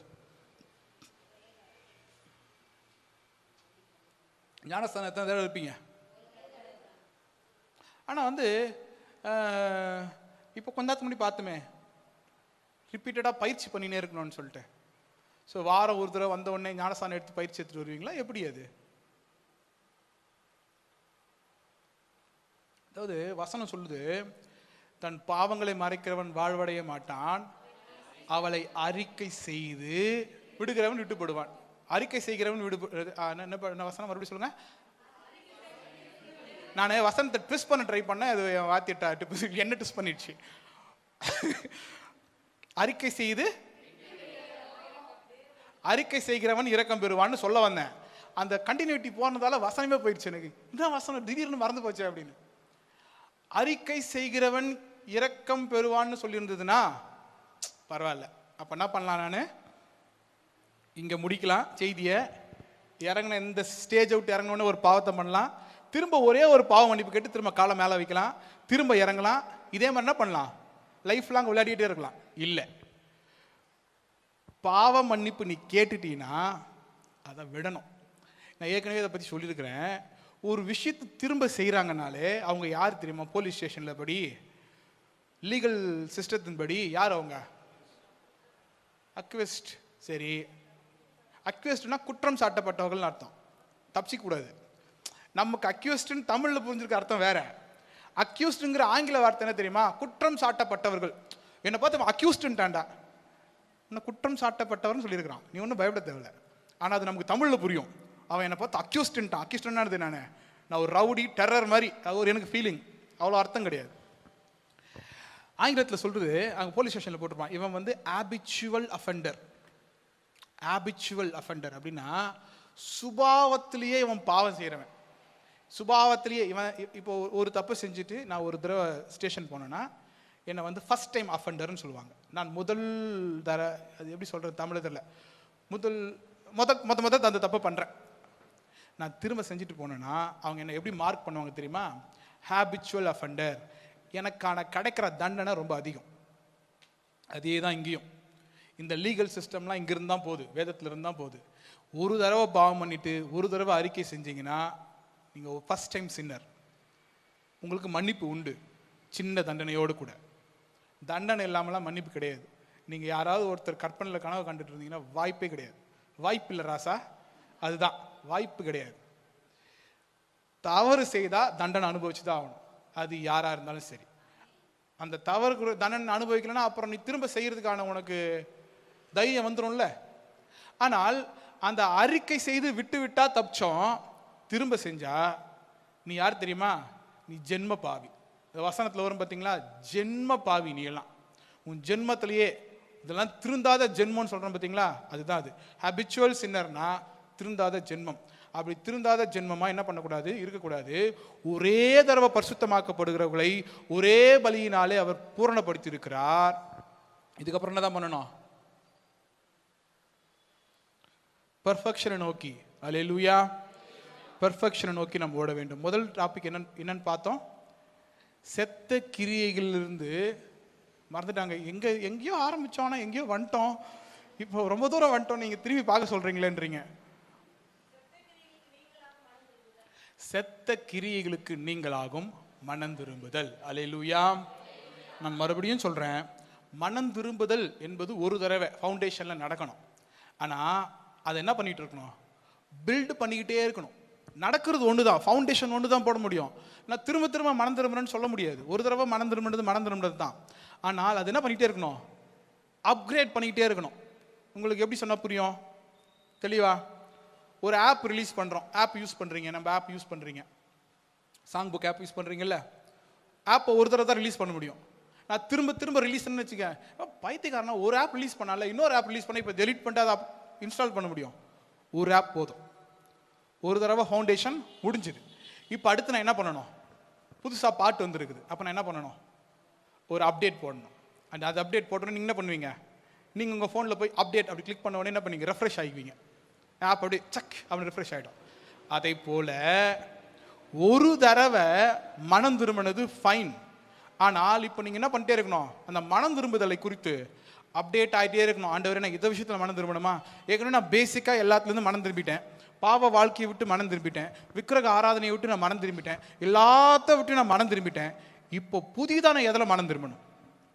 நான் என்னென்ன தவறு செய்கிறேன் டே டு டே லைஃப்பில்? இது ஒவ்வொருத்தருக்கும் மாறும், ஒவ்வொருத்தருக்கும் மாறும். அல்லேலூயா. எப்படி ஒவ்வொருத்தருக்கும் மாறும்? எல்லாம் சோர்ந்து சுண்ணாம்பாயிட்டீங்க. ஒரு கதை சொல்கிறேன் கேளுங்க, உங்கள் சும்மா எல்லாம் ஜாலி ஆகிடுவீங்க. என்னோடய ஃப்ரெண்டு ஒருத்தர் இருக்கிறான், அவன் பேர்லாம் சொல்லலை, என் ஃப்ரெண்டு ஒருத்தர் இருக்கிறான், சரிங்களா? அவன் கல்யாணத்துக்கு முன்னாடி ஒரு பொண்ணை லவ் பண்ணிகிட்டு இருந்தான், சரியா? இப்போ வந்து நான் மீட் பண்ண போகிறேன் என் ஃப்ரெண்டை. இந்த லவ் கதைலாம் சொன்ன உடனே ஓகே எல்லாம் அப்ரூவ் பண்ணுறாங்க இங்கேருந்து அப்படின்னு நினச்சக்கூடாது, இது நடந்ததை சொல்கிறேன். இப்போது என் ஃப்ரெண்டை நான் பார்க்க போகிறேன், பேரை தப்பி தவறி சொல்லிடக்கூடாதுன்னு பயப்படுறேன். ஃப்ரெண்டை பார்க்க போகிறேன், அவங்களுக்குள்ள சண்டை போடலான்னு தெரியாது. நாங்கள் போய் ஒரு ரெஸ்டாரண்ட்டில் சாப்பிட்டுட்டு வெளில வரோம். இந்த பொண்ணு அவனை பழிச்சுன்னு வைக்குது, எனக்கு அப்படியே கவீரம் ஆகி போட்டுச்சு, என்னடா பலார்னு வச்சிருச்சு அப்படின்னு. நம்ம இப்போ என்ன ரியாக்ட் பண்ணுறதே தெரில, நான் அப்படியே கையை கழுவுற மாதிரி அப்படி நவந்துட்டேன், நீங்கள் எதனா பண்ணிட்டு போங்கன்னு. அவனும் ஒன்று வைக்கிறான், என்னடா நடக்குதுங்க அப்படின்னு. நான் எதுவும் பேசிக்கல, எப்பா இது வேலை இந்த வேலைடா அப்படின்னு. ஒரு மாதம் கழிச்சு திரும்ப ஒரு கான்வர்சேஷன் வருது. எப்போ நான் பார்க்கல, இந்த கான்வர்சேஷனில் சொல்கிறான், அந்த பொண்ணை என்னை அடிச்சிச்சுடா அப்படின்னா. நானும் திரும்ப இது ரெண்டாவது நடந்த சம்பவம், முதல் நடந்த சம்பவம் கிடையாது, இது ரெண்டாவது நடந்த சம்பவம். எனக்கு அப்போ என்ன தோணுச்சுன்னா, இதுங்க இப்போவே இந்த அடி அடிச்சுக்குதுங்களே, மாற்றி மாற்றி மாற்றி மாற்றி அடிச்சுக்குதுங்க. வேற இந்த ஹைட்டுக்கு இந்த அடி அடிக்குது, அவன் அவ்வளோ ஹைட்டு இருக்கிறான், இது இவ்வளோ குள்ளமாகுதுன்னு அவன் அடிக்குது, என்ன கதை இது ஒன்றும் புரியலையே. அப்புறம் இப்படியே போயிட்டு இருந்ததா, நான் யோசித்தேன், இதுங்க கல்யாணம் பண்ணி எங்கே வாழ போகுதுங்க அப்படின்னு. கல்யாணம் ஆன புதுசுலேயே இந்த மாதிரி 2-3 சம்பவம் கேட்டேன், இதுங்க கண்டினியூ ஆக போகிறது இல்லைன்னு. ஆனால் ஆச்சரியம் ஆச்சரியம், அதுங்களுக்குள்ள அது ஒர்க் ஆகுது. அதுங்களுக்குள்ள அது ஒர்க் ஆகுது. அவன் அடிக்கிறதும் இவன் அடிக்கிறதும் பயங்கரமாக ஒர்க் ஆகுது. ஆக எதுக்கு சொல்ல வந்தேன்னா, சில விஷயங்கள் என்ன ஆகும், ஒவ்வொருத்தருக்கும் ஒவ்வொரு மாதிரி ஒர்க் ஆகும். அல்லேலூயா. என் மனம் திரும்புதல்ங்கிறது உங்கள் மனம் திரும்புதலோடு சேர்ந்து போவாது. என் கணவன் மனைவி வாழ்க்கைங்கிறது உங்கள் கணவன் மனைவி, நான் எங்கள் கணவன் மனைவி வாழ்க்கையில் என்ன நடக்குதோ அது அப்படியே சொன்னா உங்களுக்கு ஒர்க் ஆகாது. உங்களுக்கு எது ஒர்க் ஆகும்னு உங்களுக்கு தான் தெரியும். ஆமேன். உங்கள் மனம் திரும்புதல் வாழ்க்கையில் எதுலேருந்து மனம் திரும்பணுங்கிறது உங்களுக்கு தான் தெரியும், அது எனக்கு தெரியாது. அதை சொல்லுறதுக்கு தான் இதெல்லாம் சொல்லிட்டு வரேன்.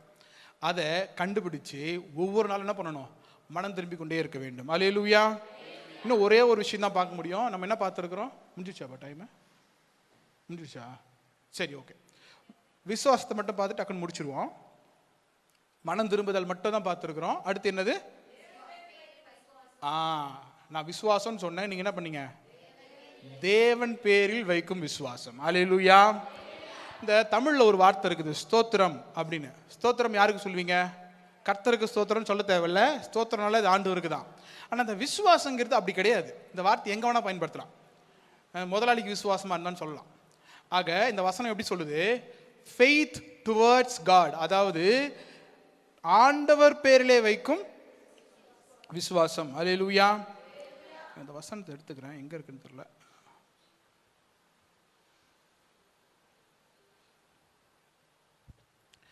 மனம் திரும்புதல் என்பது ஏதோ ஒரு காரியத்திலிருந்து, ஏதோ ஒரு பாவத்திலிருந்து நீங்கள் திரும்புவது.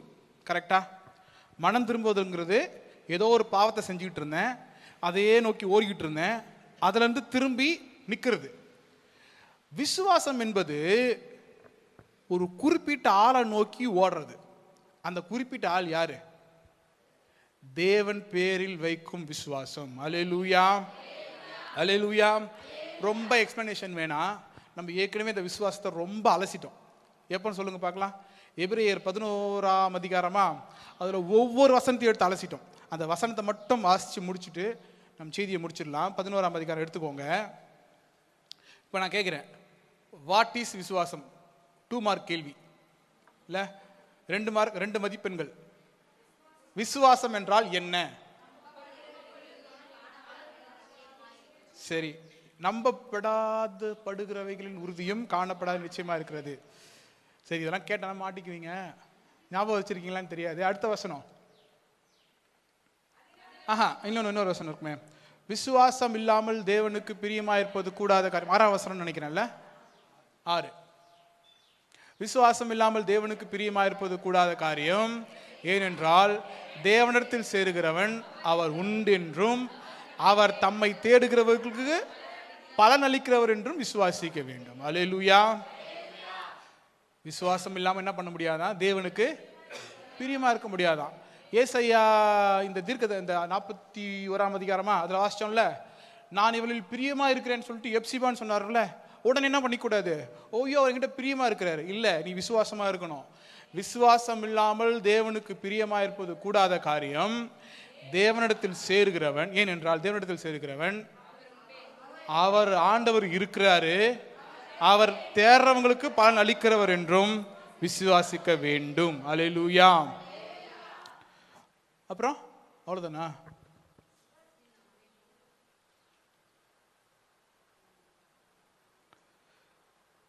இது ரொம்ப பெருசா போகுது. சரி, நம்ம இன்னொரு சந்தர்ப்பத்தில் நம்ம இதை வாசிப்போம். ஏன்னா ஆல்மோஸ்ட் 1.5 மணி நேரத்துக்கிட்ட ஆயிடுச்சுன்னு நினைக்கிறேன். நம்ம இன்னொரு சந்தர்ப்பத்தில் இதை நம்ம பேசுவோம். இப்போது ஜெபிப்போம். கவனிங்க, இன்னைக்கு சொன்ன வார்த்தைகள் என்ன அப்படின்னா, ஒரு அடிப்படை கிறிஸ்தவனுக்கு தெரிந்திருக்க வேண்டிய காரியங்கள். ஆனால் நீங்கள் இதில் நிற்கணும்னு வசனம் சொல்லலை. இந்த அடிப்படையிலிருந்து நீங்கள் இன்னும் மேலே வளரணும்னு சொல்லுது வசனம். இந்த அடிப்படை விஷயங்கள் என்ன அப்படின்னா, முதல்ல சொல்லியிருக்குது மனம் திரும்ப, அதாவது செத்த கிரியைகளுக்கு நீங்களாயிருக்கிற மனம் திரும்புதல், தேவன் பேரில், இந்த வசனத்தை போடுங்க, தேவன் பேரில் வைக்கும் விசுவாசம்.